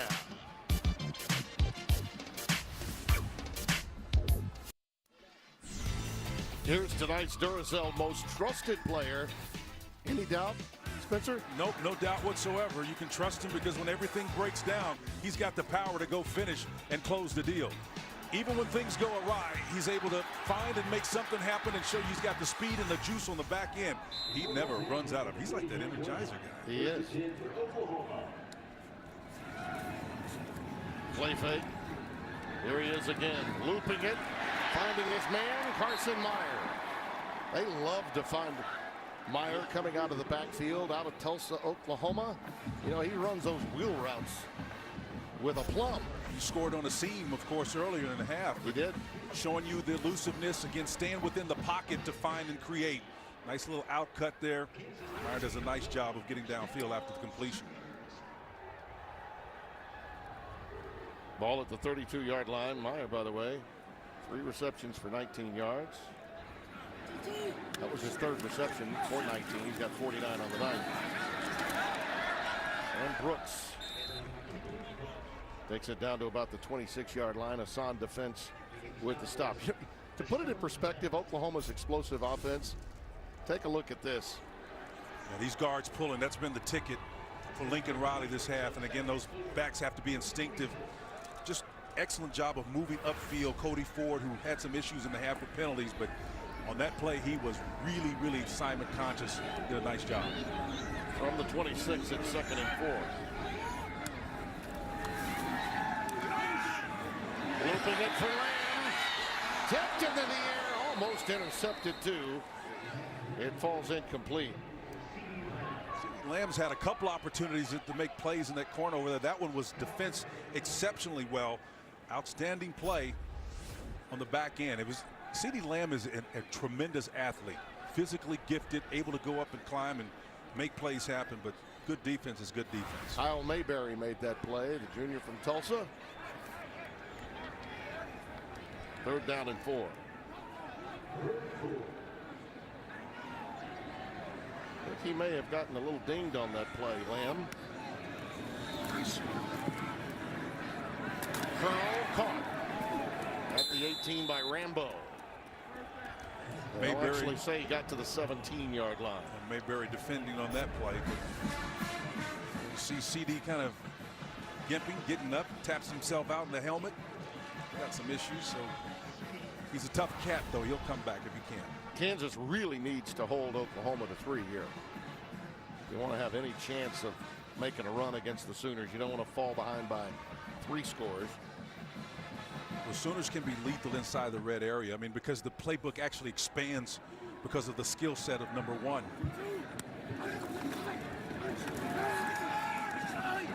Look at that time he's got.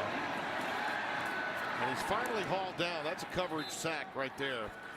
I mean, what does that tell you about what Clint Bowen's guys are doing on the back end, man? I mean, the coverage is just like a blanket. Off coverage on the outside. Again, both corners, eye discipline is unbelievable. In the flat area, they're playing boundary. The shallow underneath, they are just assignment conscious, not going to be fooled by the route combinations by the Sooners. You see Holani wound up making the tackle. First sack of the night by either team. You know, Coach Clint said there's a couple things they need to do, and one of them is to take away the route combinations of choice. That was an example of it. 2nd and 13, they swing it out to Brooks. Taken out inside the 15-yard line. You know, the Sooners do about 5 things really well, and they do them out of multiple formations, but there are about 5 route combinations that if you can get your guys to hone in it, you can have success against them. Gain of 7, so it's 3rd down and 6. Now this is an offense that averages 0.74 points for every offensive play this year. I mean, think about that. Yep. And Kansas has done a remarkable job tonight of extending them to the extent that they could. Now they got numbers to the field where they want to go with the ball. Brooks, look out. Touchdown.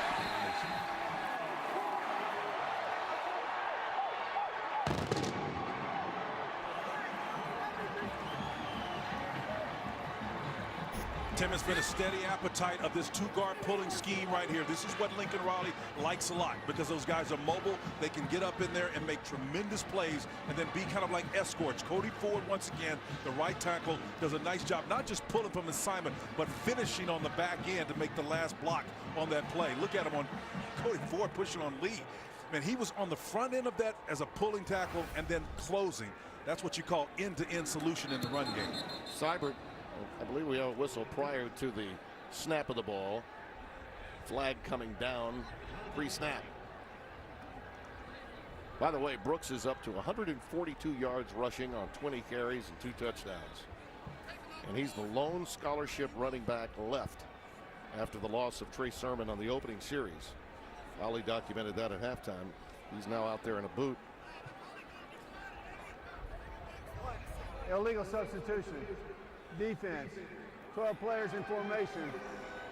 Penalties decline. Try for point.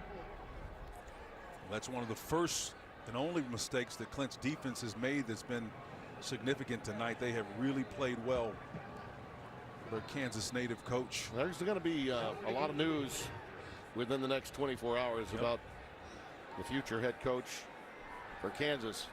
He's got head coach written all over him. I can tell you that. It won't happen here, but I can tell you at some point in time he'll get an opportunity. But in the interim, whoever the head coach is going to be, and we know what the tea leaves have told us.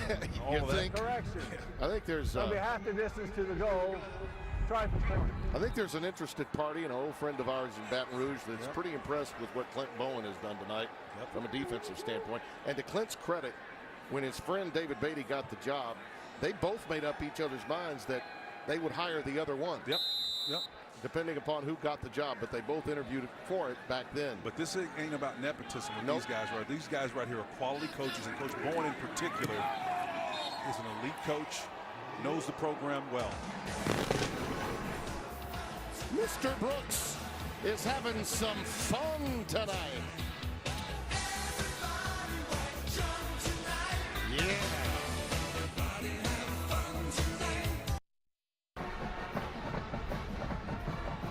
35-17 our score here. Oklahoma with the lead. And the party is on here at Gaylord Family Memorial Stadium. The ones that decided that it wasn't too cold are enjoying themselves. We have a different kicker for Oklahoma rather than Seibert. It's going to be Caleb Sutherland. Excuse me, beg your pardon, that's Levi Draper. And Squibbit. He comes up to the 39-yard line. The old dueling numbers at work again. That's Caleb Sutherland. So very strange to not see that in the NFL you do not see dueling numbers.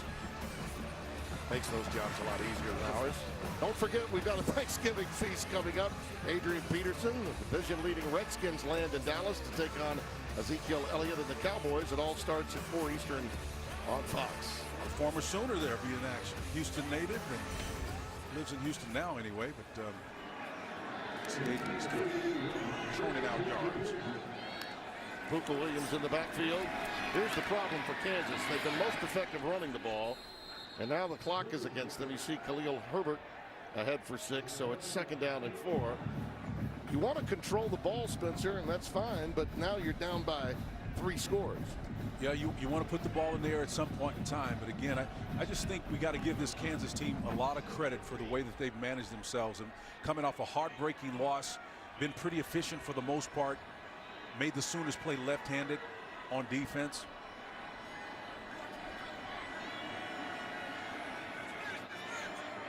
Second and 4.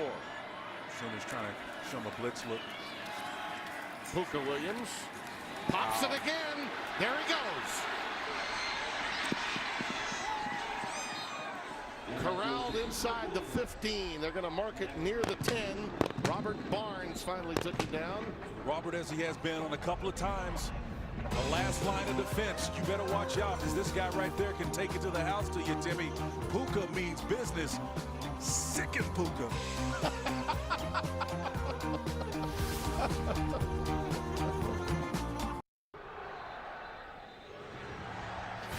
Fox College Football is presented by Ram Trucks, built to serve. The open play in the fourth quarter with Kansas on the move. As you see what Puka Williams has done tonight. That last run was for 45 yards. Jayhawks need a score to hang in there because you got to figure Oklahoma is going to score almost every time they touch it.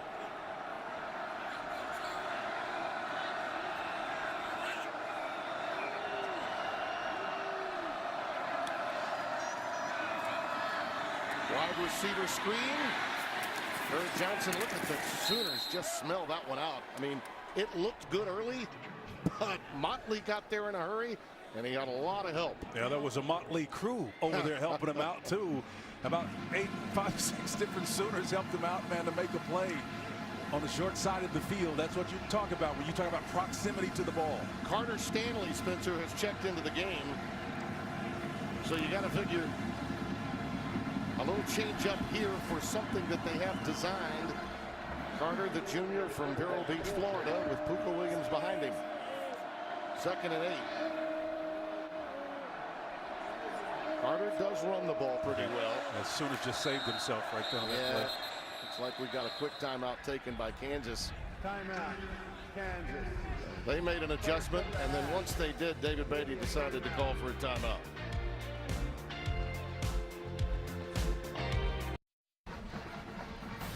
Fox College Football is sponsored by Ford, built Ford proud, and by Progressive Insurance, handing off big savings to you.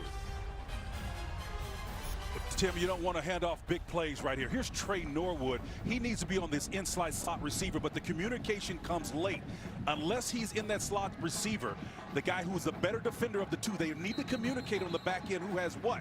That was an accident waiting to happen, and the Sooners are fortunate because this game is about matchups. You do not want an athletic slot receiver matched up against the wrong guy. And you know, we talked to Ruffin McNeil. Part of the problem for Oklahoma defensively has been the inability to get lined up. Yep. Carter Stanley remains in the game at quarterback. Puka Williams is set back with him. Sims, the wide receiver at the bottom of your screen. And that's why they decided to go this route. Look at that. It is Booker. And they're going to say touchdown. That's why you go with Stanley. Puka Williams with the toss. David Beatty got what he wanted. And you have the kind of run game success that Puka Williams has had. It attracts a lot of attention. Barnes is back there trying to defend, but that ball was thrown like it should have been thrown by a quarterback. It's right on the spot. The only place it could have been caught. Right foot, the officials say, was down. Let's take a close look right here. Right there. Touchdown. Well, the side judge was behind it, but he would track it all the way out of bounds. Yeah, he wanted to make sure he had control of the football. Absolutely. He wanted to make sure that control of the football you was can't there. throw that ball any better than that. You know, Puka's done it all tonight. Has he ever? Barnes is in great defensive position.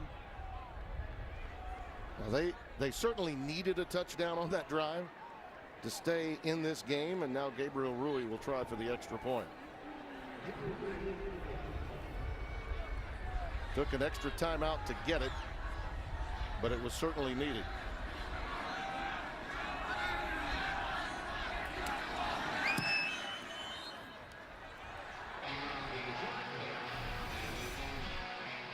Puka Williams with the toss, and you're right. That's right where only one guy could catch it. His teammate. Yes, sir, says David Beatty. Looking at Puka Williams there, the pride of Hanville, Marrero, Louisiana. And you think about what great talent from Louisiana plays outside the state. This is yet another example. Oh, by the way, a touch of irony. The next head coach at Kansas reportedly may be someone that knows a thing or two about the state of Louisiana. Keep that pipeline alive. Less information is more. Well, it happened again, didn't it? Seibert once, and now it happens here to Liam Jones, number 46. Handles the kickoff chores for Kansas. Yeah, it happened again. It just knocked it off. Yeah, I think now they're going to hold it. Yeah. tell you, that's tough when you've already struggled in special teams. That's one less guy to get going. The potential of a run back when you have someone holding for you gives a numbers advantage to the return men, and that's Trey Brown, who's already had a good one today.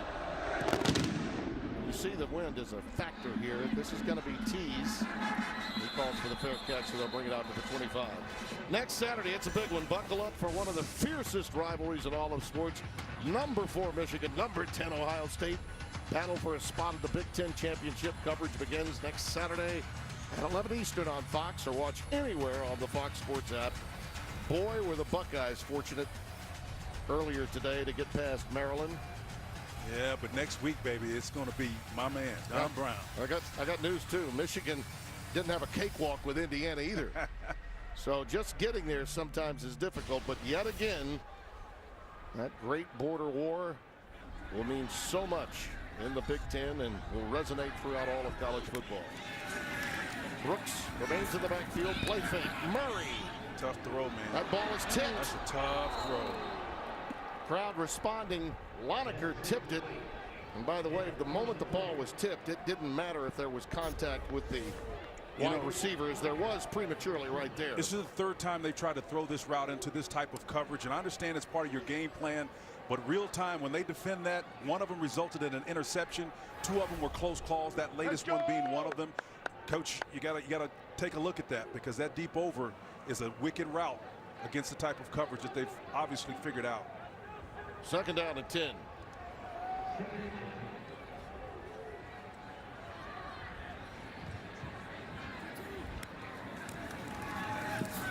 Quarterback draw all the way. Design draw, yeah. Why not? Look at him go. You're not going to catch him. That's why Kyler Murray is the best player in college football.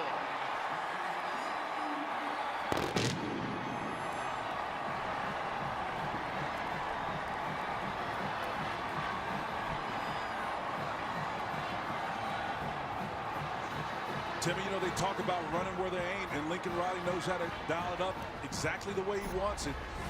The guards, there's no one over them, sets up the draw. All you need is one downfield block from Brooks. You got that. Now everybody else is in his hip pocket. You ain't gonna catch that guy right there. 99 yards on the night for him after that rushing touchdown of 75. Well, he may not have been. Wow, there's a block there. Yeah, Seibert, a rare miss. This can be returned, by the way. This is live. Would count 2 if it's taken back. He's got a few bodies. Orion, or Dalen Charlotte, trying to return it, and he is stopped around the 33-yard line. I know what they're saying in Alabama.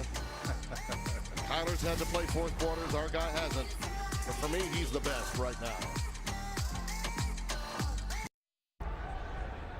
Here's why Kyler Murray is our forward unstoppable player, Spencer. Bryce Tornaton is a safety here, drops back. You're going to see him drive on this ball. He needs to be taking this angle. Instead, he comes at this angle, and there's a price to be paid from that. He takes it absolutely away from you. That's what Tyler Murphy is about. He's just unbelievable, Tim. The way he affects a defense in terms of scheme, he affects you that way, but individual players who think you've got him in your gun sight, he steals an angle away from you and just embarrasses you. And I got to tell you, talking with Clint Bowen, he says, you'd really rather him pass it than run it. We're not going to invite him to run the ball. But now, and we should point out, they don't have T.J. Pledger available. He's dressed, but he's not going to play tonight. Puka Williams will bring it back. We talked with Lincoln Riley about that, and he's not able to go. And now they're in trouble. They've only got one back, so let the quarterback run it. Let's get a quick game break from Greg Wolf in Los Angeles. Tim, thanks. Top 20 battle between Iowa State and Texas. Longhorns leading 17-3 third quarter. This was closing seconds of the first half. Sam Ehlinger takes off running. He takes a big hit to that right shoulder. Ball would come loose. He went to the sidelines. Didn't come out with a team for the second half. He's back on the sidelines now, but Shane Buechele has started the second half under center. Back to you. Wow. Very important game for both teams, particularly Iowa State. They did not have David Montgomery available for the first half. They do in the second. Their outstanding running back. Peyton Bender swings this one out to Steven Sims. Sims is stopped beyond the 25 to the 26. There was an altercation during the game with Baylor. A number of players ejected, one of them being David Montgomery, and it cost him a half's worth of football, similar to a targeting call, if you will, had he been a defender. And that certainly hurt Iowa State in the first half. Still plenty of time to go in that one in Austin. Here it's 2nd down and 4. By the way, that miss by Seibert was the first miss that he's had for a PAT in 162 tries. Khalil Herbert forges ahead for a first down. Overton makes the stop. Marquez Overton, number 97. Marquez almost got that ball spilled and bounced him. Here's the play that you're talking about on the miss. Just got pushed back again. Creed. Yeah, it's Issy Holani that did the pushing of number 56. Creed Humphrey. Creed Humphrey.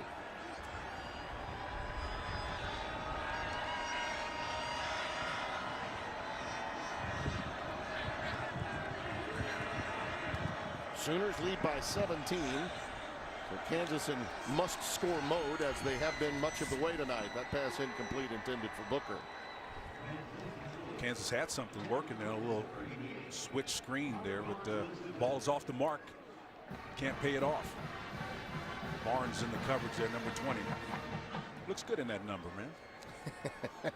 I do recall a number 20, and you also wore 34 here at Oklahoma. You changed. You always wanted Billy's number, is that right? I did. I wanted Billy Sims. We had a guy named Jerome Ledbetter who had it. Coach Switzer let him go, but the minute he got out of there, I got it. 2nd and 10. Wow. Incomplete. Miscommunication there. Kerr Johnson Jr. did not look back for the ball.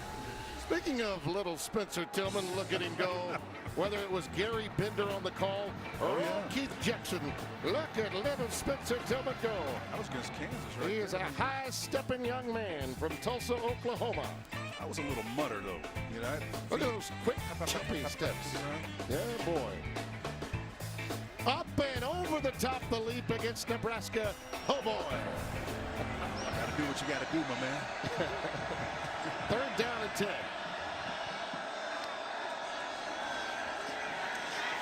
Bender's pass incomplete. Boy, they're screaming for an interference call. They're not going to get it.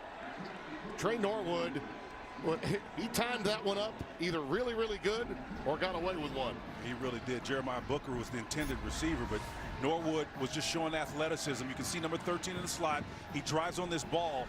You know, that's just that left hand may have been on the back, but I don't think it had any impact. He wasn't going to throw a flag on that play. It was an athletic play. Booker's like, yeah, where's the little yellow hanky? CeeDee Lamb will await the punt for Kyle Thompson. Pressure. Oh, they got it. Boom! It's on the ground. Picked up by Bolton. It's touchdown.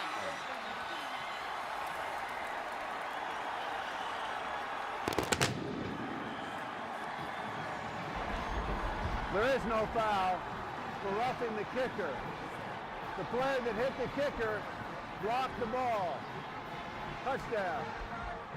That was a jailbreak, Spencer. Right up the gut. There were 3 guys that could have gotten a hand on it. Bolton was also in there. He was one of them. I think it was 81. Braden Willis that got his hand in there, and then Bolton scooped it up and took it in for the touchdown. Braden Willis was the widest guy out there, and he was almost pulled off at the last second, fearing he was going to run into the kicker, but had the presence of mind, and as you said, boom, right? Second blocked this year. Both went for touchdowns. Thompson had no chance. Yeah, but just got that right in there. It's an excellent job of just poking it out. Braden Willis, it's not necessarily form. They usually teach you to take the ball off the foot, extend your hands out there, but he felt like he was too close, and to avoid the penalty, he just stuck that right paw out there. It's one of the most dreaded sounds in special teams. He's got the little Superman jersey working. Does Bolton, the senior out of California. Well, he's also their best pass rusher, too, and he's been on a lot of special teams tonight. A coverage unit, kind of a trend you see happening in conferences, putting their most skilled players on special teams to make plays like that. That's why they do it. Willis prepped at James Martin High School in Arlington, Texas. Came away with a block. And Bolton the touchdown. And as we mentioned, that's the second one that they've had. Both have been returned for touchdowns this year. Sadly for David Beatty, it would appear that this is going to be yet another one of those games where you performed admirably, did about all you could, but the other team's got a lot more ammunition and some outstanding individual plays, most of them really by Kyler Murray, will be the ultimate difference. So many almosts. The coach has only won a couple of conference games during his tenure, 6-40 overall coming in. Well, you talk about these teams with one loss and their resumes coming in strong. A lot's been said about, you know, the Michigan defense and how it matches up. Of course, Georgia gets a shot at Alabama that could really change things. I don't think there's any question that they had a chance today. They did, but they blew it. Yeah, you know, if you're talking about images and impressions, you know, Ohio State did not look good today, and they didn't really look good against Michigan State either. Their punter and an inept Michigan State offense had a lot to do with that outcome. Hooker Williams gets ahead for a yard or two, and that's about it. I thought it was a key moment of transparency on the part of Urban Meyer with the special teams mistake. They got deked on that one, and he took credit, well, responsibility for it, and it was big of him to do it. But he coaches that special teams, man, and that was a key play in that game. A lot of people believe Oklahoma is the one offense that could score with Tua Tagovailoa and Alabama. I would concur with that thought process. I would, but I think they've got the hardest road to get there. You know, listen, they got to play West Virginia next week. Might have to play them again. You got Texas involved, and the potential of having to beat an Iowa State team depending upon what happens in Austin tonight. And they're late in the third quarter now with Texas leading. As you look at our Coors Light road ahead, the world's most refreshing beer, and West Virginia is next up. Mountaineers will be smarting from the way they lost down the road in Stillwater today. No question about it. But you know, Tim, I know there's going to be people that want to bury us for saying that, yeah, Ohio State won today, but you know, it's about style points at this stage of the game. Man. It is. Anybody tells you differently, yeah, they don't know. No. I mean, that criteria is as nebulous as any rule book has ever been in the history of sport. That pass is caught by Stephon Robinson. And if you don't believe that, ask TCU and Baylor when they were poised in 2014. Ooh, doctor, remember and that. TCU dropped 3 spots in 1 week after burying Iowa State at home in the final week. One of the great miscarriages of justice in recent college football history, that one was. But to the credit of Ohio State, they got in and they won it. Took the heat off. Out pattern, dangerous pass, but it's caught by Booker. He's into Oklahoma territory, shoved out at the 42-yard line, a gain of 22. Tell you, they're not giving up, boy. They are going to coach until game's end. Yeah, Brendan Radley Hiles was the nickel guy in there, number 44. Took a gamble and tried to dive and make a play on the ball, but that's, when you're playing man coverage like that, there's no recourse, man. You got to make a play. That's Buki. You see Booker now with 5 almost catches. made a boo-boo. Yeah. Hooker Williams, nice little stop and go. How about that stop and go?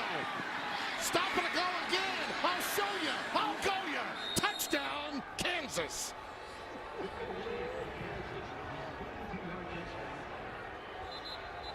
I mean, that was just incredible.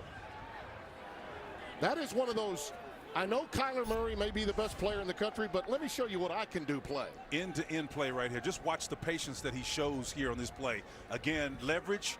He waits just enough to get through there. Barnes is in his hip pocket already. High steps it out of that, cuts and makes another guy. Barnes on the second time to make a play on him. I'm telling you, man, that's outstanding. Just outstanding piece of running right there. Puka, 224 yards tonight, 2 touchdowns. And a pass for an opportunity and a touchdown. I mean, that's just an amazing run right there. You know, the ability to stutter step and then stop and go, Spence, that's incredible. Well, again, let's hope Justin Browse is all right, number 25, but he was on the back end and in the hip pocket of Puka, man. He's breathing hard, isn't he? He's tired, man. He had to ride him in there. When you're going down like that, he probably fell on his stomach. Yeah. knock the wind out of him, likely. They've got some of the best trainers around us. Yeah, and Pookie could not help the fact that he came up and over him to get off of him after he was spun down. It does not look good. You see the way he's falling down. Shoulder was certainly in position. There was no other way for Pooka Williams to pick himself up. 9:38 remaining. We'll check on Broyles and hope for the best.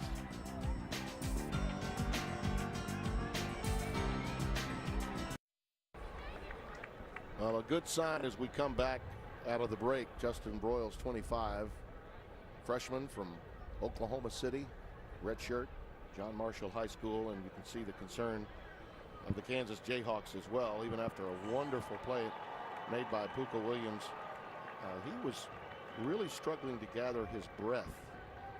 And Lincoln Riley was out there along with just about everyone on their medical staff. He still doesn't have his wits about him. He doesn't. Yeah. And you wonder if it's something beyond just the contact, as well as, you know, the way he fell in trying to bring Pooka Williams down. It looks as though they are certainly concerned that it could be more than that. Well, he's got Scott Anderson out there, one of the best trainers in America. He's going to make sure he's taken care of, to be sure. And you notice he's walking a little bit to the right. Yeah, the right foot. He's walking. Yeah, it's like he doesn't have control of it. Yeah, it's almost as if he's walking on the side of his right foot. And we wish the young man well. Quickly, it happens in our game that concerns go well beyond the outcome, and an incredible play by Pooka Williams, and then suddenly the air just taken out of the building, and even to some extent for Kansas after that amazing touchdown run. They're going to go for two here to try to make it a two-score game after the long break. And you see the two wide receivers flanked to the bottom of your screen there, actually three, and it's Sims in motion. Sims will get it and then pitch it to Herbert. Well-designed play. How about that? Wow. Well, they had that two-point play in their hip pocket. Really well designed. 48-32. It's a two-possession game well into the night. How about this design? Sims with a quick pitch. Herbert says, I'll take it in.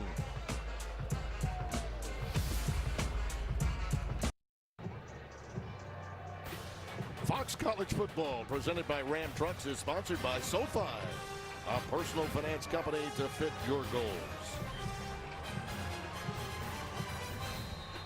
Pooka Williams is putting on a show, the likes of which they generally don't see in these parts unless it's Kyler Murray. Don't tug on Superman's cape, boy. I tell you, he's something else He tonight. has been incredible. Pride of Hahnville and Aurora, Louisiana, they are jumping up and down about the play of him tonight. Let's get a quick game break after the touchback. Here again is Greg Wolf in L.A. Tim, thanks. Back to Memorial Stadium. Shane Buechele, we mentioned, filling in for Sam Ellinger. Finds little Jordan Humphrey. Look at him break a tackle. He'll go 27 yards for the score. Buechele, 9 for 9, 81 yards. Texas up 24-3 fourth quarter. They beat Kansas next week. Longhorns are in the Big 12 title game. Tim, Spencer, back to you. And that will be a more difficult chore than some people may think. Thank you, Greg. It was a very important game for Iowa State tonight that's getting away from them in Austin. They had a chance to maybe play the biggest game they've ever had in the Big 12 Conference, at home with a chance to play for the Big 12 title opportunity. Kennedy Brooks is out to the 35-yard line. A really good run for that young man, and he's going to need the whirlpool when this one's over, too. He's had a great night. They got a pretty slick facilities here, so that whirlpool Yes, they do. Pretty darn nice. Great to see Joe Castiglione, the director of athletics here. At renovation, we were here for Bedlam, the end of the 2016 season, and I recall Joe saying, well, that's where the pool will be, and, well, we actually could see the pool down. Yeah, it was nice. Did you see the little red fedora he had on tonight? Yes, he it was did. Really nice. Jeff Long, the new athletic director at Kansas, was working with Joe at one time. Got him wide open, Timmy. Yes, he does. He missed it. Yep. There have been 2 times tonight where he's missed Marquise Brown when he's been wide open. Other than that, Murray is incredibly accurate. I've only seen him miss 2 open receivers, and both times it was Marquise Brown, and he's got to complete that one. Yeah, ironically, he's more accurate. It was the double move there, the Dino route we used to call that. He's more accurate when he's on the move in making that particular throw, which is a strange thing. But again, he's got an unconventional release for a guy that's 5'9", but Coach Riley makes it work for him, and when he's on the move, it's tough to stop him. I think his mechanics actually work to his advantage as he's running. There's the option game again. To the wide side of the field to Brooks. Cuts it back and is up to the 45-yard line. And by the way, if you were, and the argument will always be in this Heisman race, well, he's had to play a lot longer. His numbers are going to be where they are because he plays full games. Apples, oranges, yeah, oranges. Tua Tagovailoa doesn't play fourth quarters generally. Well, if you took the third quarter stats only, he still has a better rating and he still has more yards than Tua Tagovailoa. When you compare apples to apples and oranges to oranges, he's on par and better. Brooks gets it down to the 43-yard line. Joe Deneen the stop. There's some Heisman Trophy winners. Gosh, Billy Vessels, Steve Owens, 69. This guy was a bruiser right there. You love Billy Sims. Bradford and Baker Mayfield. Jason White, of course, took the Sooners to the BCS title in '03. Only to have Nick Saban's LSU team. If we didn't have so many Heisman Trophy winners, I'd have been able to get that little script in there, man. We'd have had one panel. Nice. That's Calcaterra. He's down to the 20. They couldn't get that shallow crossing route. It was a medium route. They couldn't get it deep, so they tried to go an intermediate, which it works, but against a much safer coverage than they've been trying to do with an over-the-top tight safety and a corner down. That was a very dangerous throw that they tried to make 4 times tonight. Much safer option here. Oh, you see, no school has ever produced back-to-back Heisman winners at quarterback. Yep. Baker Mayfield, of course, the winner a year ago. Kyler Murray very much in it this year. It's 04-05 when our colleague Leinart and Reggie Bush. Yep. Different positions, but yep. Brooks head for a couple of yards. A little bit better sight along the sidelines there of Broyles. He is upright. Does need some assistance over there. In constant communication, and they're trying to keep him up and aware. Looks like the verbal skills are good and the eye contact is being made. 2nd down and 9.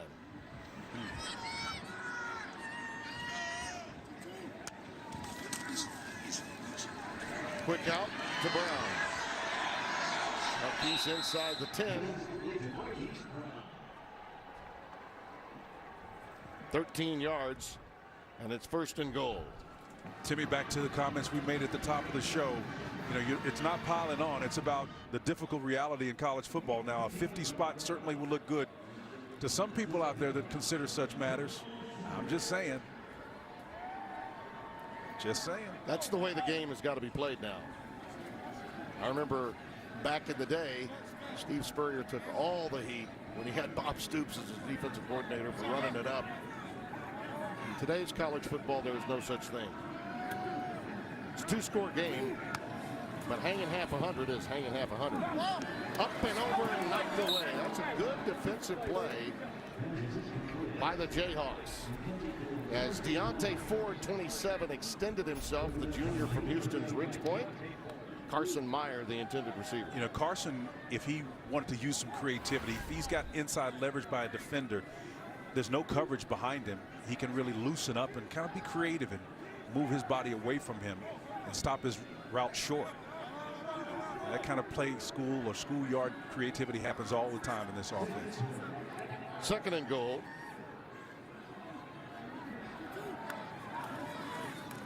Got that option game again. Yeah, problems with the exchange that time. Deontay Ford makes the play against Brooks, and I don't think that the space between the runner and the quarterback was where it needed to be, my option friend. You're a student of the game, Tim. It's about what we call pitch relationship. Yep. Brooks, too close. Oops. The defender can play both the quarterback and the running back in that scenario again, and when you start to have a fluidness or don't know how to keep that pitch relationship, that ball comes hot to you, and it's tough to handle. 3rd and goal. trips to the bottom of your screen. Marquise Brown, the lowest of that trio. Calcaterra, they love to call his number at this position on the field. Looks like we're going to have a timeout taken by the Sooners. Timeout, Oklahoma. First timeout of the half. 30 seconds in length. There's a young man that's staying warm. Got to move. Yeah. 48-32, Oklahoma with the lead and the ball. Key third down play coming up here. I'll tell you, more than anything else in the back of his mind, he's got to be thinking, before we go to Morgantown, we need some more running backs available. Man, there's a play I like down here out of this formation. It's this, and then the out route.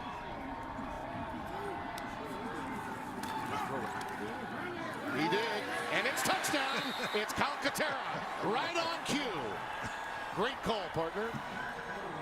Well, when they shut down the switch route on the outside, the wide will come definitely open, because that trips is what they're thinking you're going to throw to. I mean, you know, you got trips formation, you got an off defender right back here. That's where the opportunity is. Put it in motion and watch why. Nice move. It's wide open. Whether it's cover two, it can't be anybody back there in the end zone. There's no other defender. Once you clear that second level, you're wide open.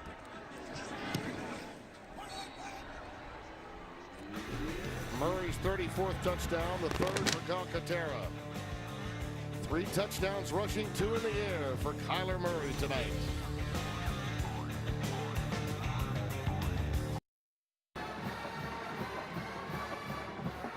(55-32), and we opened the game tonight, Spencer, talking about some style points. And did they do enough? no, I don't think to crack the top 4. I don't think so. But you need to be poised, as they say, Spence. You got to be in position if someone were to fall in front of you. Well, I've said it 1,000 times. I'm going to say it again. We live in a world of images and impressions. Yep. And most people aren't willing to pull away the veneer, even some of those on that panel that makes such wise choices. By the way, we should give praise to the Citadel. They did something that LSU couldn't do. They scored a touchdown. Did you see how they scored it in the Yes, option they game? did. The option game? Just like Georgia Southern did a couple of years ago when they did them, as Ryan Shadler brings it up for the Jayhawks. A little woofing going on along the sidelines again between Oklahoma and Kansas. Tell you, there'll be a little marvelous performance here by Puka Williams. You talk about something for the new head football coach to look forward to. It'll be this young fella from Hanville. Well, tools, assets, skill sets, that's the difference maker. If you've got a few that you can build around, and Puka certainly qualifies. I mean, this guy's got uncanny instincts and, I mean, just strength for a smaller guy. Awareness. Did you see him pull that ball up high and tight when he felt pressure in his hip? I mean, this is a complete little runner, man. Good God, 242 yards. By the way, he's got an outstanding name too, doesn't he? In fact, in a great line of football names. What's your favorite of this group, Spencer? You know, I gotta tell you, I'm a tech guy, and I kind of love this jet toner thing here. That's pretty cool for me. Stanford, yeah. Rocky Lombardi, can't go wrong with that. You know, John Lombardi's a good friend. He started today for Michigan State at Nebraska. Yep. Puka's really good, but you got to go. It's really tough to go against a Rambo when you see one of those out there too. Leighton Bender swings it out to Herbert. Stopped by Parnell Motley. Puka, Charleston Rambo. That's a, you know, he's out there tonight. He's caught a couple of passes. He's got the little kid and play hairdo going on, doesn't he? I got caught once with a cooler hot pop and a DiCaprio boodle myself. Did you? Yeah. 3rd and 3.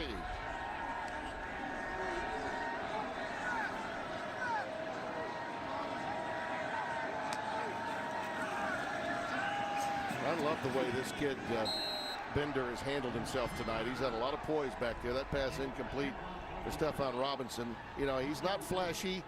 He's allowed the run game to really be the key and the star of the game, but he's been around. I mean, he's thrown very few bad passes. Maybe some miscommunications on routes being run by his receivers, but He's been on target most of the night. But when you're playing a team, even though Oklahoma doesn't have a juggernaut defense, they still are Oklahoma.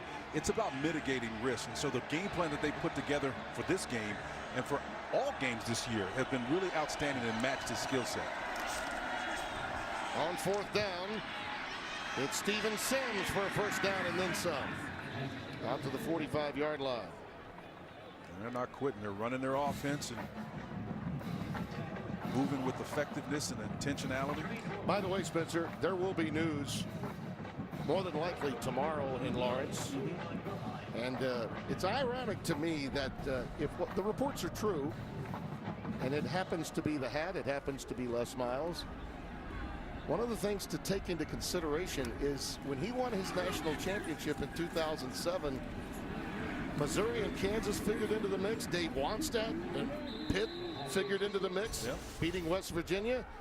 And Les Moore went on, after losing a second game in his last regular season game against Arkansas, to win the national championship. They actually moved from number 7 the day of the SEC title game against Tennessee to number 2, and then beat Ohio State for the national championship. What Les has to do is get an out-pitch offensive mind, and I think Clint Bowen is the guy that's on his staff right now, is the defensive coordinator. That if I were him, I'd keep him for recruiting purposes, and he's a darn good coach at that. Won't hurt to have this Louisiana kid in his backfield, Puka Williams. And I know there are a lot of naysayers out there because of the way it ended, but make no doubt, I mean, make no doubt about it.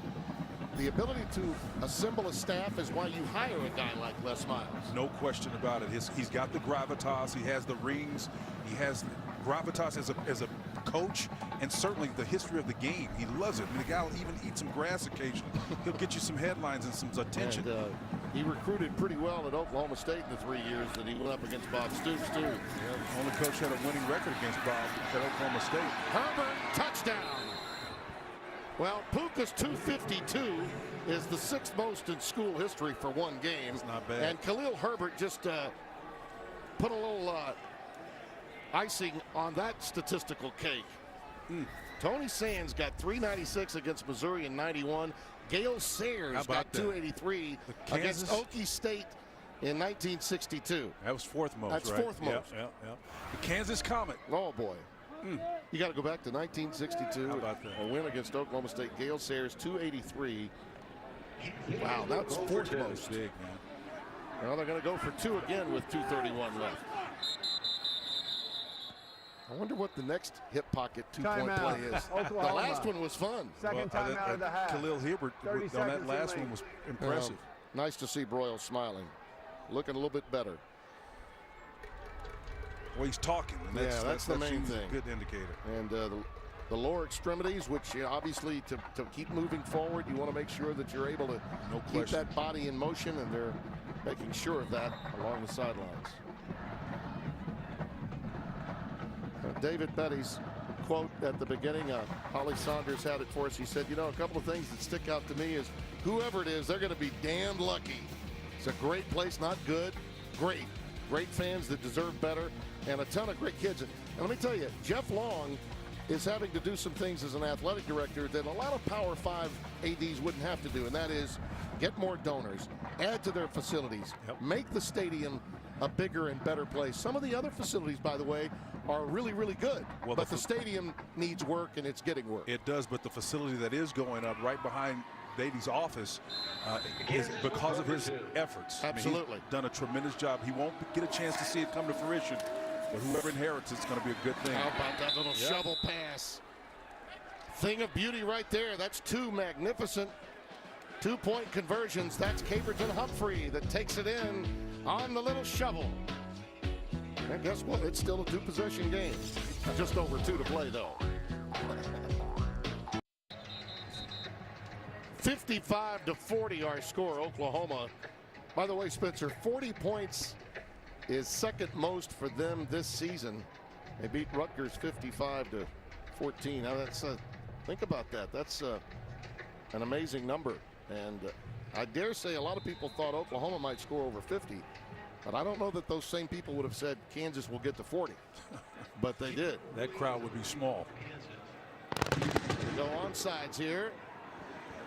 Hands team is up, and it looks like Oklahoma is on top of it. Lee Morris down there. That's Lee Morris. Yep. Had a big catch early in the game. That should help them put this one away. Kansas can only stop the clock a couple of times. Hands team, you want your most athletic guys down there, the ones with the sure hands, those receivers. Lee Morris almost squeezed out of there. Austin Kendall is going to get a little playing time. Please put the game clock at 2:30. And we'll close the books on Kyler Murray. And it was, as always, Spencer, very impressive. And it wasn't easy always for him. It wasn't. The option game was in vogue early and worked on it. He got enough protection to allow him to do what he does best, and that's scramble. And there's no substitution for speed. Jeremiah Hall, redshirt freshman out of Charlotte, North Carolina, gets a carry. He is incredible. Timeout. And I know Kansas. I didn't see him at his best, Spencer. Second timeout of the half. But having seen him live with my own 30 eyes, seconds in lane. He's special. He's the best. He's the best player in college football, in my opinion. Well, I didn't have to sell that to you, did I? No, you didn't. And I had a feeling coming in. And listen, this is just pure speed right here. How the safety, Tornado, can't make that play is all about not understanding how fast Kyler Murray really is. No question about it. Listen, Tua is an outstanding player. This guy is an eraser, in my opinion. He can take angles away from you. He can force your hand on coverage. He can steal what looks like sure coverage. Now, if the game plan is such where you're thrown into double coverage, which they did like 3 or 4 times tonight, that's a game plan issue. And by the way, for those that want to go the Benedict Arnold route on the fact that we're saying what we are, carrying the Big 12 versus the SEC, that I'm sorry, we say what we see. Yeah, I mean, I could care less. That's as simple as it that. is. That's as simple as I can put it. 2nd and 4. Not much for Hall that time. By the way, you know, Kendall, youngster from North Carolina. Timeout. Kansas. 3rd and final time. He was a backup too. 30 seconds in lane. A young man they thought a lot of, but when the Kyler Murray opportunity came up, Spencer, you had to jump on it. And to think about being from Allen, Texas, and also thinking about his dad, who's now a high school coach. And 32 years ago, I was on the sidelines covering him in a game at LSU when he played for Jackie Sherrill. It's just, I mean, it's scary. That just means you're seasoned. Yeah, that's all, Tim. it's a lot of. That's a lot of hair color ago. A long time ago, man. Oh, Jackie. That was a pretty good Texas A&M team. They were outstanding in those days. Of course, David was on the Texas A&M staff with Sumlin before moving back over to Kansas. Had been with the Jayhawks previously as an assistant coach. In fact, if you talked to David, to our earlier point about how good Kyler Murray is, he actually recruited him to A&M. To A&M. Sure so did. He's familiar with this kid. He flat out told us the other day that they're better than they were a year ago. Well, that's a first down, and the clock will go tick. Now they can get into victory formation. Tell you what, I love talking with Lincoln Riley, Spencer. There's a lot of rumors circulating about him at the pro level and what's going on with the guys with the star on their helmet over in Dallas. Probably because so many pros were here trying to figure out, you know, how to run some of his schemes. He had like 6 or 7 pro teams here this offseason. But it is amazing the recall that this guy has. Incredible. And how he utilizes that. And you asked the question about feel versus formula. You did that when he was a coordinator for Bob Stoops. I think we got a handle on feel and formula now with him as a head coach. Tell you, this kid's running pretty tough, isn't he? Smart job of staying in bounds to let that clock tick. And there's his brother, Garrett, who coaches tight ends and fullbacks. They sure do. You can tell they're brothers. He did. We asked about Garrett, and he said, "Yeah, we don't talk this week. We talk a lot of other weeks." How about that? And he said, "You know, the family also understands it's probably a good idea to just leave us both alone the week of this game." Although he did say before the game he'd chat a little bit. Yeah. Hello, how you doing? Love you, bro. After the play, that's great. Unsportsmanlike conduct, 29 of the defense. That's his first of the game. 15-yard penalty. Joe Deneen gets an unsportsmanlike. Tell you though, Spencer, I want to say this about the KU kids, especially guys like Deneen and Daniel Wise, because they've put their heart and souls into these programs for such a long time. with very little to show for it in terms of accolades. But one day, when Kansas gets its traction back, a lot of people will point back to this young man for helping put together a foundation for the days that lie ahead. Great young man. He was up for the Werf. He's on the Werfel Trophy list. I know because I'm a board member of the Werfel Watch. Magnificent impact player and leader for this team. Yes. Mom and granddad and great-grandfather, his brother, all Jayhawks. Just hoping now that we'll have some détente as the clock winds down between these two teams. Back to your point about Coach Beatty, he said he never got into this game for personal gratification. I believe him. He says his criteria for determining if he's successful is how much of an individual leader these guys, a father, a husband, they become. And he says you won't be able to make that determination until years later. So he's about sowing and hopefully reaping something a long way down the road. Outstanding job by this coach. Well, that'll do it. Lincoln Riley's team moves to 10-1.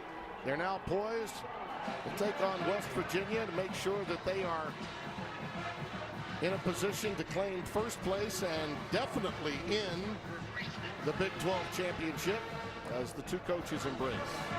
That's going to be a track meet, by the way. Yes, it is. And you love using the term intentionality. Dana Holgerson's team will have that when they play in Morgantown next week, because they had control of that game in Oklahoma State most of the way today. Let it slip away. Yep, they did. Now Holly Saunders is downstairs with Coach Riley. Holly? Yeah, thank you, Tim. Coach, quickly here, how special has Kyler Murray been to coach? When you saw him tonight beat Kansas with his hands and his feet. Yeah, he was explosive for us. It was fun to see him get loose there on the big run. You know, we've kind of been waiting on that one. He had one against Texas a few weeks ago, but he's been close. So he was really good for us tonight. And you were able to send your seniors out with a win tonight. What has this class meant to you? It means a lot. You know, they got a chance to be the only class in the history of this league to have 4 championship rings. And we don't have many of them. We're a young team, but they've had a huge impact on our program. Pretty special. Thank you very much, Coach. Enjoy it. Thank you, Holly. Tim? All right, Holly, thank you. Lincoln Riley, hard to believe a guy that young can have such a sense of perspective about where his team is. Second youngest Division I FBS coach at only 35 years of age in his second year at Oklahoma. And there's David talking with Kyler. You mentioned that he recruited him to Texas A&M. That's just a wonderful shot right there. It really is. It's all about relationships in this game. And when you have a coach that has poured as much into young men as Coach Beatty has, those are moments right there that you cherish for a lifetime. Kyler Murray is standing by now with Holly. Go ahead, Holly. Yeah, thank you, Tim. Kyler, just talked to your coach about how you beat Kansas with your feet and your hands tonight, how explosive you can be. How much fun is it to play in this offense? It's a lot of fun. You know, we got. Like I said, I've said multiple times, I feel like we got the best O-line in the country. We got great running back room, and we got playmakers on the outside that make my job a lot easier. So I thought it was a good night. A little disappointed and missed a couple passes tonight, but I thought we did enough to get the job done.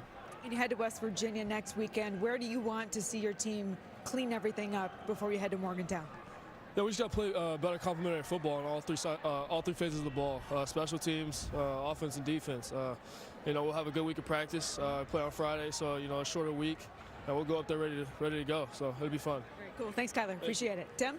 He's a regular cool hand Luke, and by the way, if you have an opportunity to go back and look on YouTube or maybe just pictures of his dad when he played at Texas A&M, they're lookalikes. It's just amazing. That's 22 wins in the first 2 seasons. That's most in school history, beyond the great Barry Switzer, your old coach. Wow, the history here that continues to be made. Sooner Schooner will be very happy and rolling along, as will we when we come back to wrap it up.